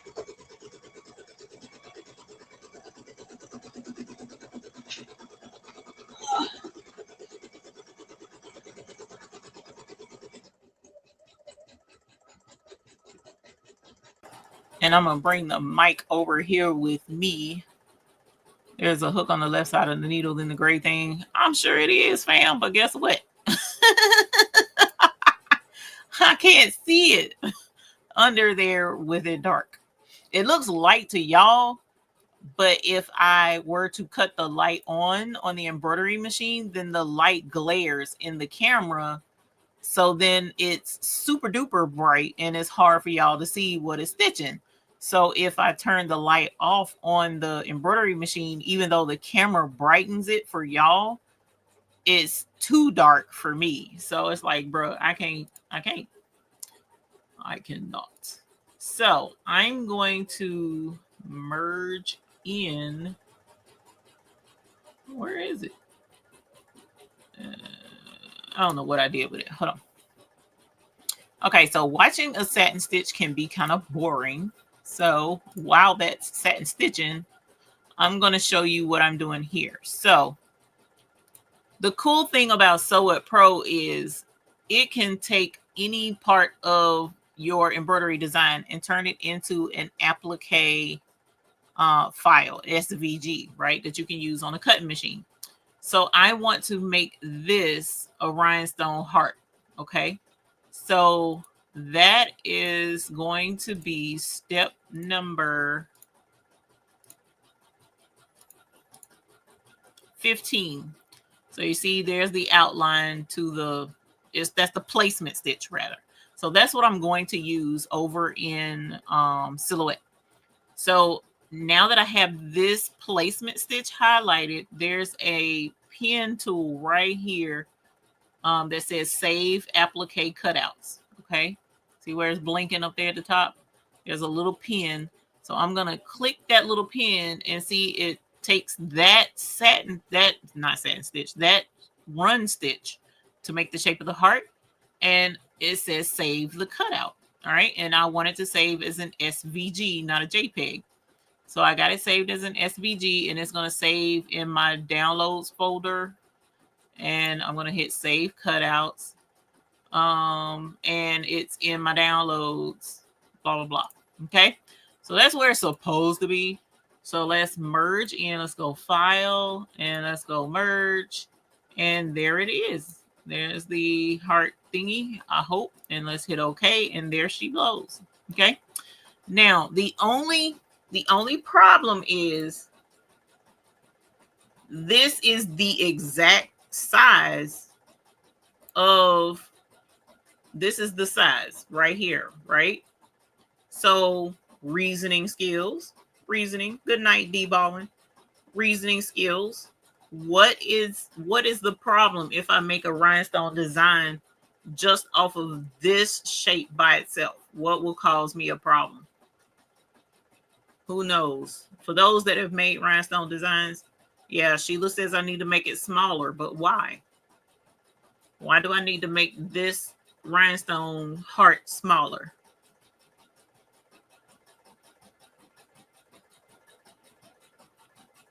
What's the reason behind making it smaller? It'll be over the top of the satin stitch. Yes, ma'am. My heifer. Okay. So I'm going to have to make this smaller. So even though this is showing as 1.016, I'm going to make it smaller. So what I'm going to do is I'm going to do a offset, an internal offset inside that heart. And that's a 0.130. I think that's a little too generous. So let's back it up to probably like a 1.1. I think that's going to be okay. And then I'm going to hit apply. And so this is what I'm going to wind up working with. All right. So I'm going to rotate it so that it's where I need it to be. And so now I'm going to select this and I can ignore that. And I'm going over here to the right hand side. See where my mouse is, coming over to the right hand side, and I'm gonna hit the rhinestone panel. And right now it's set for SS10 size stone with a spacing of 0.039. I'm gonna change that to 0.015 because I want the spacing of the stones to be tighter because this is a small area. And let's see what SS10 size fill looks like. Okay, so that looks a little tragic to me. That looks a little bit better. Actually, I like that a lot. So sometimes you play with the different options. This is outline or edge. This is linear, which is straight lines up and down and side to side. And then this is radial fill, where it will, that's radial, so it goes with the curves. This is outline, so it just does the outline of the heart, which is still cute. But this is linear, so it's straight lines all the way up and down. Zoom in. Yes, sorry. So let's zoom in. I'm going to hit Control Plus, I think. Yep, Control Plus, and we zoom in and zoom in. Holler. And then I hold down the space bar. All right, so there's the heart. Let's put this over here so that you can see what that looked like. Let's hold that, let's shift, and whoop. So see, I kind of, went to the inside. It's still, I think it's going to give me a little bit of an edge around the rhinestones, but that's okay. And in between the stones and the satin stitch, but that's okay. This is what I'm working with. And so I go to the rhinestones panel again. And like I said, I changed my spacing to 0.15. Why did it do that? Because I clicked the wrong thing. 0.015. Okay. And then this is SS10. So I can do an outline, which I think is super cute. Let's show you what that looks like. See, I think that would be cute. Okay. Or I could have done the radial fill, but it has a space here, space there. I kind of didn't. Let's fill this in so as you can see what these is going to look like. These are going to look like. So I could do that. Yeah, it's okay. I'm not a fan. Or I can do linear, which that I think fills it in the best. Okay. So it's up to you how you want to do it. Wrong thing.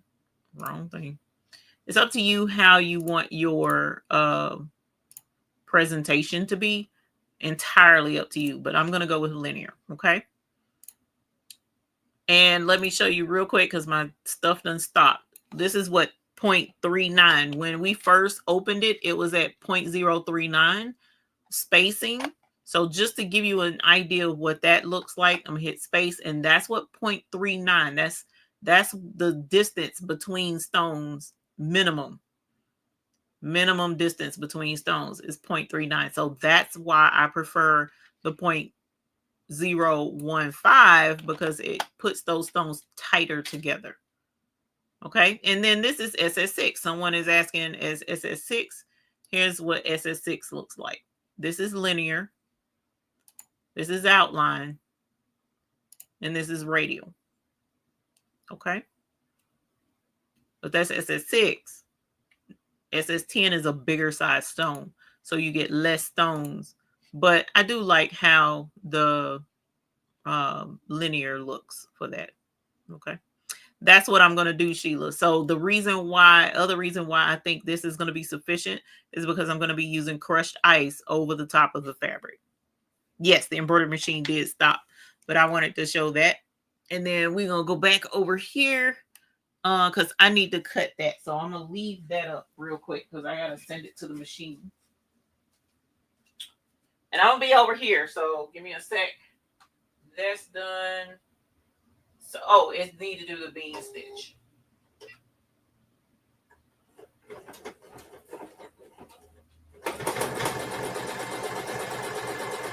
So it's doing a decorative stitch over the top of that satin stitch.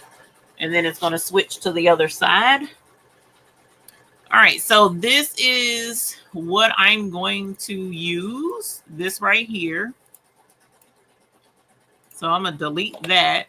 And I'm going to select that. And because it's only a few little stones, it's showing I have, how many rhinestones is this? 29 rhinestones. 29 SS10 rhinestones. But if I made it SS6, it goes to 40 rhinestones. But I want SS10. So we need 29 crushed ice rhinestones. And I'm going to save this. Save selection because it's selected. And I'm going to save it as mini heart. And then I'm going to save it as an SVG.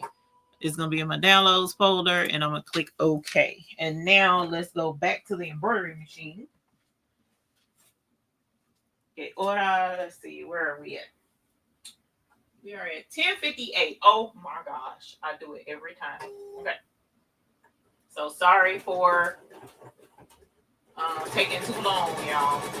Sorry for that. Sorry for taking too long. Y'all know I run over every so often. Well, tonight is the night I'm running over. Okay. So I saved this. So now I need to open up my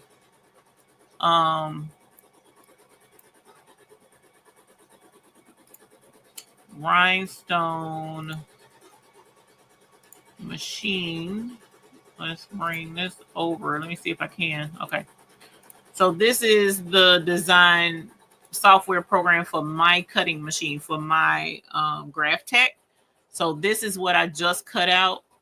And I need to cut this out as well. So we're not going to be able to bling that tonight, which kind of sucks. Because I wanted to bling that.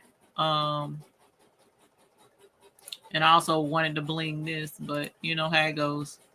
All right, and so I'm going to change this 12 by 12, even though I didn't need to. And so let's merge in my heart, mini heart. Bloop. How cute is that? It's so adorable. And I'm also going to put a little weeding square around it so that all I got to do is just pluck it right out. And that's that. That's all I got to do. And so I'm going to hit cut. Actually, I can't hit cut. Hold on. Let me cancel that out because y'all can't see it anyways. Select both and then hit cut. And here is my little cut. It's going to be, whoops. It's going to be just like that. Cut out just like that. So let's hit output. And then there we go. And so here we're doing the satin stitch around the back part of my book. I also need to get my fold over elastic, which I really don't remember where it's at, y'all. So I got to find it. But just that quick, my heart has already cut. So let me peel it off and bring it over.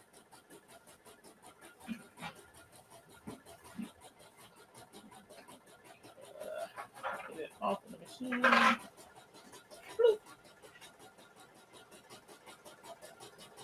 Bringing it over.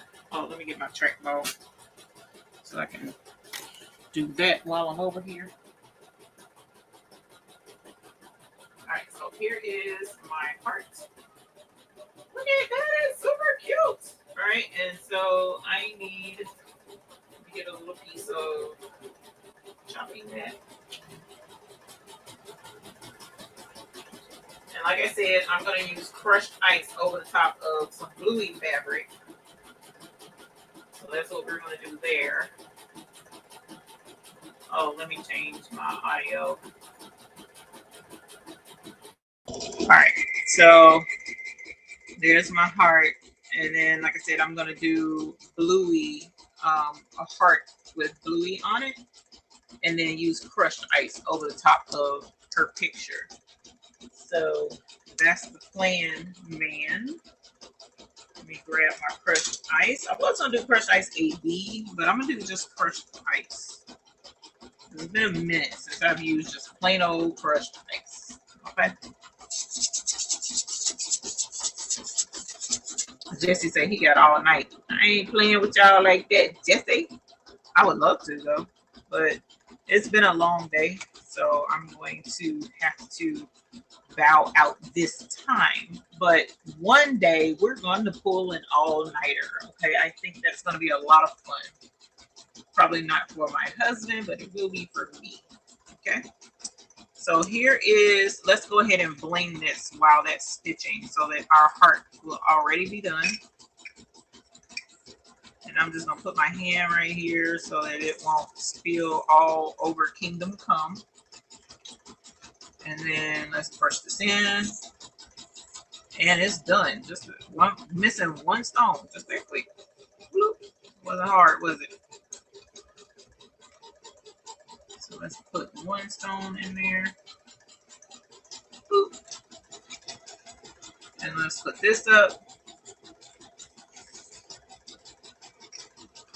And the rhinestone part is done. Oh, cut the heat. Well, no, we're not going to use the heat press. We're going to use the mini press.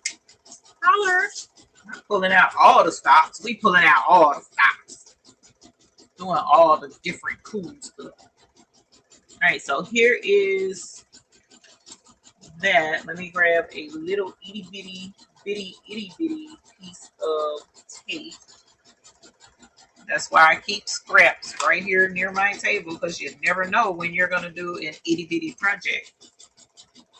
So I got a whole napkin holder over there with scrap tape.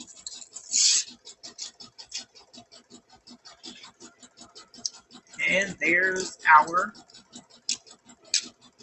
our rhinestones, and they're clear, so they're hard to see, but you can kind of see them. And I'm gonna put them right back on this tape, so this is ready whenever we go to press it. And so I'm gonna go ahead and turn on Cricut Mini Press.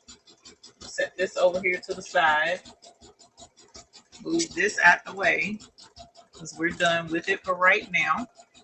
And this is almost done, which you can't see because I changed the camera. But I'm going to change it back. There we go. We're almost done. And then, okay, so that is on. That's being done. What's next? We are, let's see, what step am I on? This is, you can't tell what step we're on, but we'll wing it from here, because I'm pretty sure the next step is the applique. And I could just use a different color fabric, but let's see if I can find a bluey face. Who can guess what happened? Oh my gosh. All right. I should have known that was coming, because I told myself when I started, and I looked at it. I said to myself, I said, Eve, you see that, and you see it's going to be a problem. It ain't going to let me.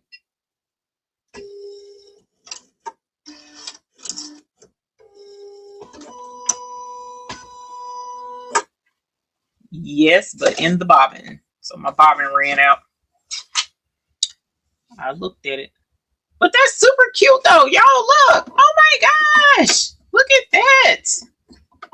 And then look, see, that's the decorative bean stitch that goes over the top of the satin stitch. Now it looks raggedy because I really didn't use my applique scissors to trim closer, and should have, but I didn't. So that's my bad. Let me change this actually. That's my bad. All right, so actually, hold on. Mike can use a dang, they're all the way up there though. Let me see. Let me grab my bobbin thingamabobbies. Oh, ouch. I have a case of bobbins. This came from Dollar Tree, $1.25 tree, and I got bobbin refills. So I'm just gonna use that. I'm pretty sure that's the same size. I'm looking at it and it looks like it's the same size. We gonna pray it's the same size, because guess who ain't got time to look for a different size is me. Yeah, it works. It works. I think somebody worked. Oh, there we go. Again, can't see. All right. I'm gonna have to cut that light back on, y'all. Next project, y'all just gonna have to be blind because I cannot see. Okay, so let's put this back. Let's finish our satin stitch, then finish our bean stitch, then do our applique so that we can get y'all up out of here, man, because this is like crazy.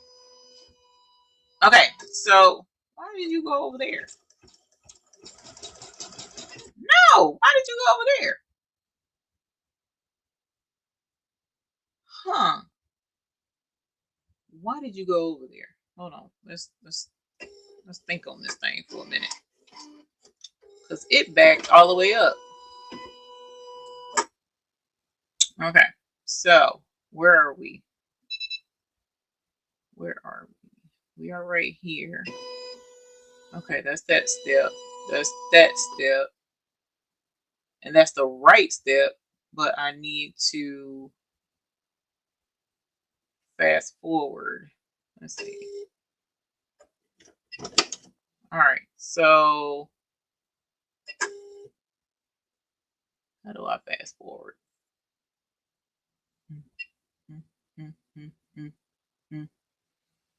Is that fast forward?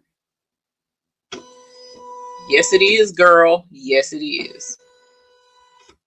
Okay. Look at this heifer right here, knowing what she doing. She better be knowing what she doing. Okay, so why? Okay.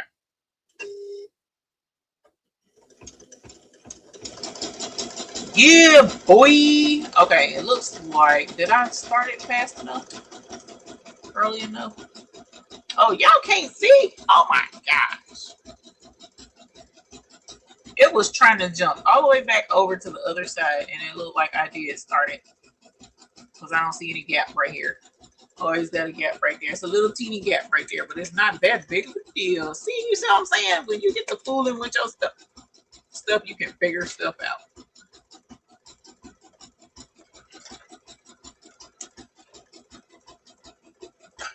This way? Yes, that way.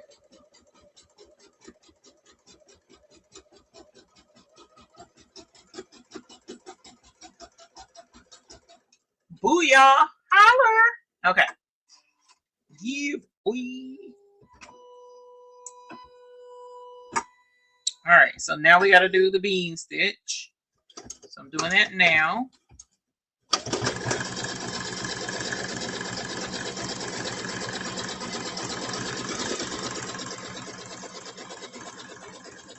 I don't know why it backed up like it did. That was crazy to me.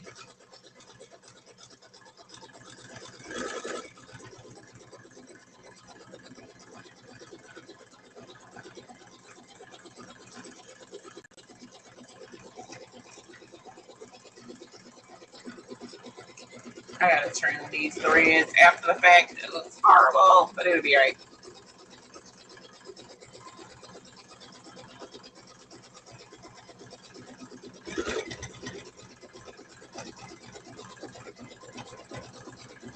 All right, and so now it's gonna go to doing it's gonna go to doing the heart, I think. Oh no! Why did you do that? Y'all, look at what just happened. And look what it says. No duh. Machine, no duh. Well, I will say this. At least you got an idea of the project. But it sucks. I can't finish it now because it's been totally torn out of the stabilizer. Let me change the camera. I don't know why it's acting up like that. Okay. At the end of the day, even though, because I'm not going to keep going with this because it's messed up, I'll have to redo the whole thing all over again, which is fine. But I'm not going to do that live because that's just time wasted. But this is what it would look like. It was always your bobbin. Yeah, my machine did say it was wrapped. But it did put my name, which is what I wanted. I did not get to do the rhinestone overlay over the heart that was in the middle that was going to hold the band. That kind of sucks. But it's okay, because what I'm probably going to do is, after fooling with you guys and the camera not in the way and the light turned on, I'm going to play with this probably tomorrow. Because my daughter will be here and she'll be doing some stuff to help me out. So I hopefully will have time to play with this and finesse what's going on here, because that's crazy. It actually could have been the bobbin, right? Because y'all saw, for the most part, this thing stitched out fine without any issues until what happened? Until I changed the bobbin. So I could have put the wrong size bobbin in there. I don't know. I'll have to look at that and see. Because it was doing great till I changed the bobbin. All right. So at this point, this is what we have. And it's still super cute because I wanted y'all to see the font. The name Friendship Bracelet font. Super cute. Yeah, the heart can stitch anywhere. You're right, Sheila. I can do that. And then here's the applique. It was just cut straight around. Now the heart was going to be a little bit more difficult because it's got to stitch the heart and you got to cut around a heart shape, but that really isn't that hard. And then do the satin stitch, and then we were going to do the rhinestone overlay over the top of the fabric. The only downside that I could possibly see is I wanted to make sure that either Bluey's face or Bingo's face was going to be not too big to go inside that heart, and then put the applique over the top. Okay, that's kind of how I wanted that to go down. And like Sheila said, I'll probably give that a shot just to see if I can't make it salvage this particular project and see if I can't get it to do that. But we'll see how it goes. All right, you guys. So hopefully you are up to speed. Your red live button down here, down in the bottom right hand of your screen, is red where it says live, because we're going to do a giveaway of a rhinestone tote bag that I did the other day. All right. So let me switch back over to the other camera.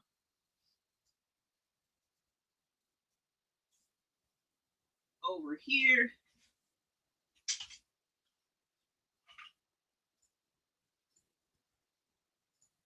Yes.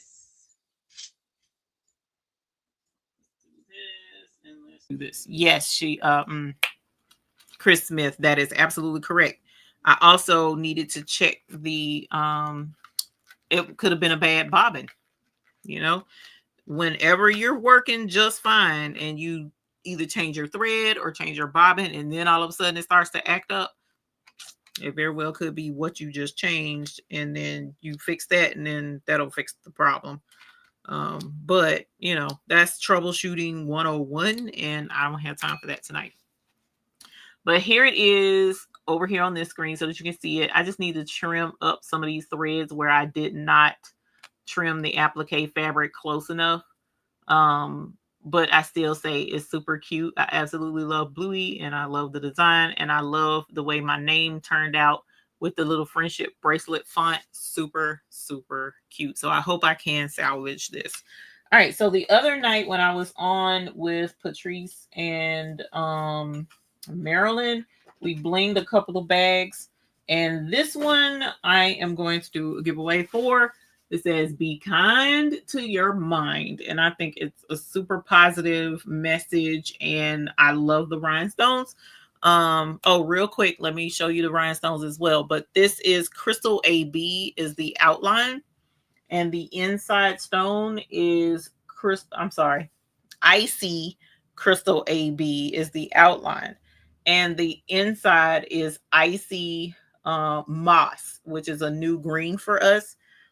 So this is a new color. Icy Moss is, but Icy Crystal AB is not. That's one we've had for a couple of about a month or two now. So we have our new Icy collection. The Icy is Swarovski level crystals. Okay, so those stones are cut right in line with Swarovski quality bling. All right, let me grab these samples so that y'all can see, because I did not do that. If I can find them, because I didn't clean up, but I moved stuff around, and I got stuff everywhere. Let's see. Where is my samples? Where are my samples? Oh, no, I can't find them.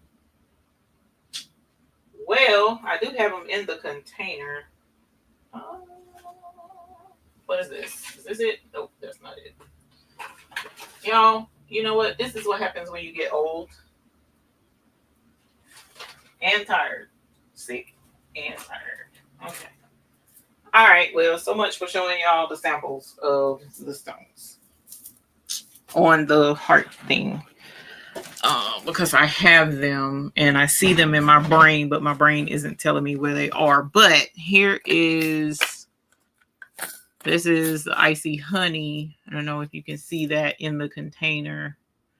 That's our Icy Honey. It's like a honey brown color. Okay. And then this one is the Icy Mocha, our new Icy Mocha color. It's a more brown. So if you're interested, they are listed in the hotfixfix.store.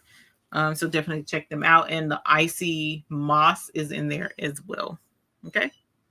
Be kind to your mind. I know, Cricut Mini Press, I was going to play with you tonight, but I can't right now. All right, so let's do a giveaway of this tote. So hopefully you are up to date, up to speed. So let's grab our giveaway tool. I want to do that. And throw myself out the frame. Let's move this over here, and we are going to use the word. Where are you? You guys are right here. Let's share screen. We are going to use the word mind, because it says be kind to your mind, and that's what we want to do. Your mind is super important. That's why, I don't know how old you are, but that's why you remember the slogan, a mind is a terrible thing to waste.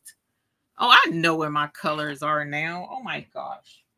While y'all type the word mind, I'm gonna go get the colors. They're not even in here.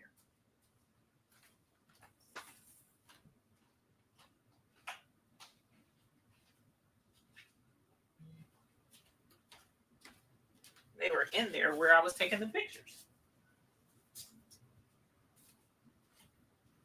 Had to think back to what I was doing. And then I could show you the 4 new colors. 4 new colors. And if you are the one whose name is picked, there is a link in the description below, the very first link actually. And it says giveaway winner. Click that link and fill it out so that I'll know where to send your tote bag to, okay? And again, it is a powder blue tote bag, and it says be kind to your mind. And it has the Icy Crystal AB as the outline to the letters, and then Icy Moss as the fill in to those letters. So, and this design is by Creations by Joanna Lisa. Pretty sure. Let me check the real quick. I'm gonna check the thingamabobby and see if her thing is down there. Oh no, I don't see her thingy. So I'm gonna put a link to her design in the chat.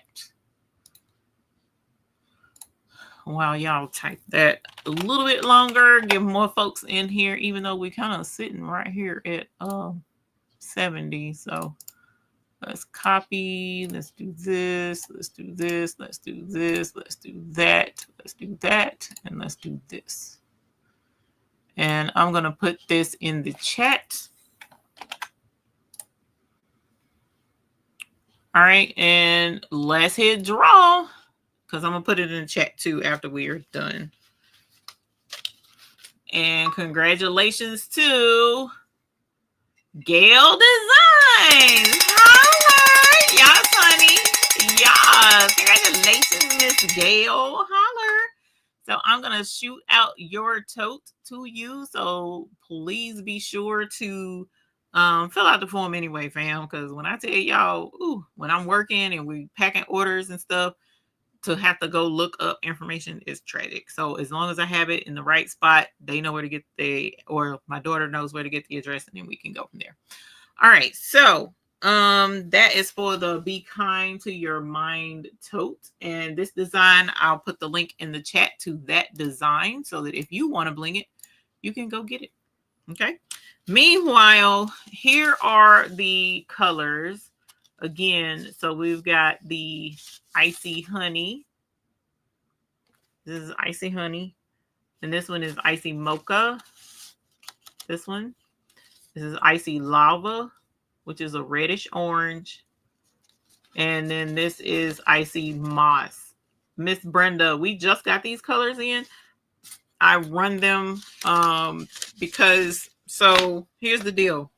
They're not going to be in the buy-in. Not till roughly 30 to 45 days after launch, because I need to be sure that I can get enough in for the buy-in. Okay. So, and can get them on time. So I like to kind of give myself some room to get enough in so that we can get things flowing smoothly for the buy-in. So that's why it takes me a little bit before I start putting them in the buy-in. Because one thing I don't like, when we get orders for the buy-in, we like to have those orders out within about 21 days. That's our goal, is 21 days minimum. But newer colors have been trending longer than that.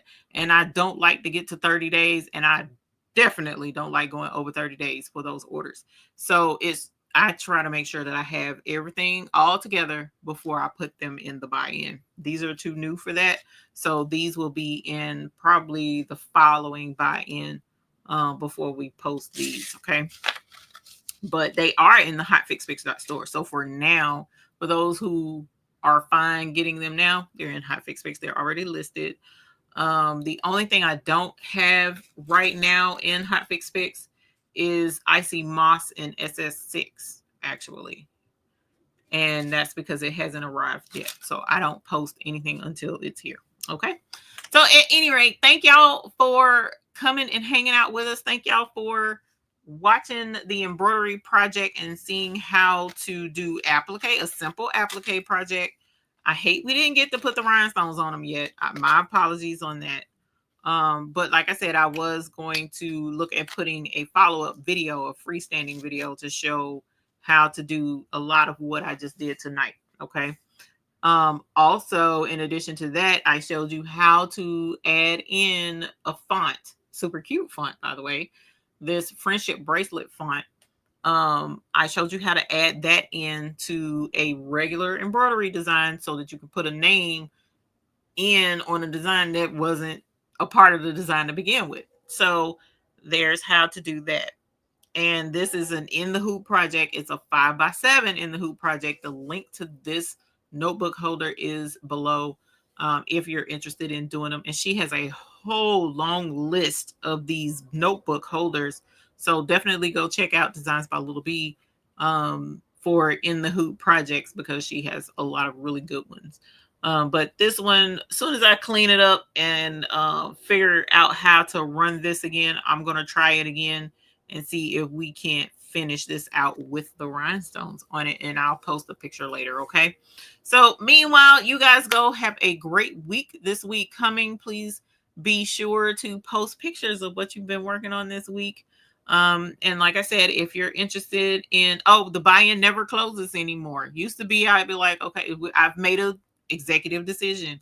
Used to be, I'm like, okay, well, the buy-in is going to close, on this date. Well, that's not how we're doing it anymore. So now you place an order, and your order will take 21 to 30 days from the date that you place your order. That's what we're going for now. So that we can stop the confusion about dates and when orders go out, when orders come in, and all of that stuff. So it's a little more challenging on my end of it, but on your end, I want it simple. So now if you place an order in the buy-in, it does not close anymore. You just place your order and know that I'm on the back end ordering your stuff, so that when it comes in, hopefully 21 to 30 days, it's gone out to you, and you do get a shipment notification when that order goes out. Okay.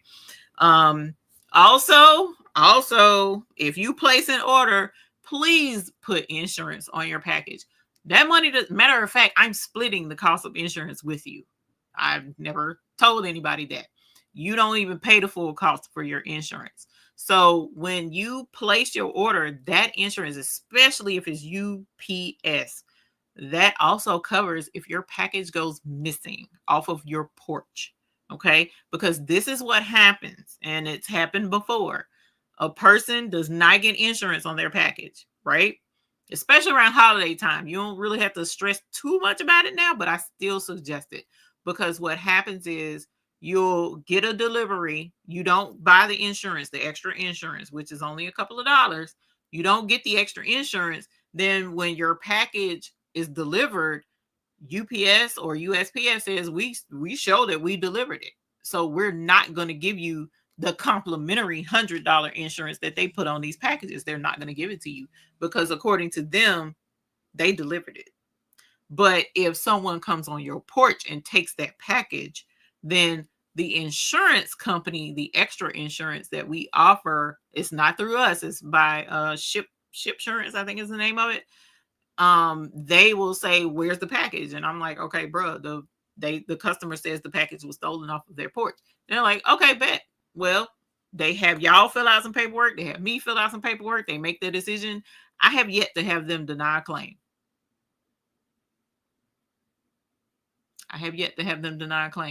So get the insurance, unless you just out here taking risk. If you take a risk and your package goes missing, I have a receipt showing that I gave it to them and it was dropped off. And that's the end of my liability for that package. And I'm not out here being able to replace packages just because. Okay. Also, if you place an order and you come back, a little bit later that day and you want to place another order, keep in mind your shipping over $100 is free. So if you place 2 orders and they're both over $100, you get free shipping. But if you place one order is over 100 and you place another one and it's not over 100, and you're like, okay, well, I had to pay shipping. You had to pay shipping. Yeah, you did. You had to pay shipping. Okay. Because I have to pay fees on every purchase. So even if I refund you your shipping, I had to pay the fees on the total amount, and you're refunded your money, but I still have to pay for what you paid. So just keep in mind, we're trying to be business professionals here, and there are companies out here who can't afford to be courteous and say, "Oh, we love you so much. We'll just give it." And I wish I could just say, "Oh, I love you so much. I'll just give it back." If that's the case, everybody should get free shipping on every order they place. I'm just saying, just business is business. No, nothing personal. It's just business. Okay. So I do appreciate business, and I appreciate each and every person who entrusts us to bring you the finest bling that we possibly can. I am eternally grateful to those who join us with the buy-in, and those who purchase in the hotfixfix.store. Every single order, yes, I am eternally grateful for. But just like you want me to be business professional with you, I just ask that you be business professional with us as well. Okay. So thank you so very, very much for your business. Thank you. All right. So You guys have a great night. A heifer is tired. Oh, wait a minute. Did my son want to introduce himself to you guys? I don't know. He might be tired, or he might not feel like he looks. Did I say 200? You meant 300 ice chips on the icy collection? What in the world did I miss? Stolen. Oh, hilarious. Yes, hotfix.store has up to 100 gross. Now, you had 200 chips. You got to duke that out with the insurance company. Now some of the newer colors may not have 100 gross available, okay? Because I don't want it to get sucked all down and then not everybody gets to get some. So a couple of them, the 100 gross is not available right now until I get more in. And then we can put it available again. But I don't want colors to be sucked down. So that's, if you go in and 100 gross is missing, that's why. Or saying sold out, that's why. I try to keep enough where folks can get some. You know, I don't want it all bought up from them. So I don't hear him coming. So I guess he doesn't want to. Let me see if my husband put a message in there. Check my email. Okay, y'all, hold on. Let me check my email. 320, 20 of each color. Look at Kristen out here doing math. You hear me? I'm broken. This is 10. Hilarious. Y'all, look at what Dennis did. That is super cute. I love it. And that's what I said. I said it. And that's Dennis is my dog. You hear me? Look at this mess, y'all. This is crazy. That is cute. I like how you did it too, by the way. Let's see. Let me show y'all this. Is it on the site or is it just for me? It's probably just for me. Look, y'all. I love it. I am broken, but that's okay. I don't know. I might take, but that's okay. I might just leave it. I am broken, fam. I'm just saying, because I'm broken, but it's all right. Yeah, well, it is okay, but that's okay. Oh my God. I love it. That's super cute. I love it. I love it. I love it. Right. I need that. Look at how many people. We're broken people. It's okay. Or what my boy Jay Smith say with misfits. Oh my God. I love it. Oh, we'll be cutting that out tonight. And we'll probably wear it tomorrow. Thank you, Miss Gail, for filling that out already. All right, you guys. Let me get out of here. I am broken with the crowds. Sheila, hey, you know who to talk to. The man. You hear me? Y'all have a good night. I appreciate you again so very much for being here and sticking it out with me 34 minutes over time. Y'all have a great night. Rest well. That's what I'm finna go do. And until the next time we see you all, we hope you have happy blinging. And you know what? I ain't sent y'all out with sensualization in a minute. So we gonna go out with some sensualization. See y'all later. Bye. How would you define luxury? Your purchase of our rhinestones has put extravagance right at your fingertips. Here at the Baby's Booty, we are taking the standard of luxury and bringing it directly to you. Introducing the perfect companion to your luxe rhinestones, the Baby's Booty Ice Boxes. Our ice boxes are in the perfect sizes to complement your order.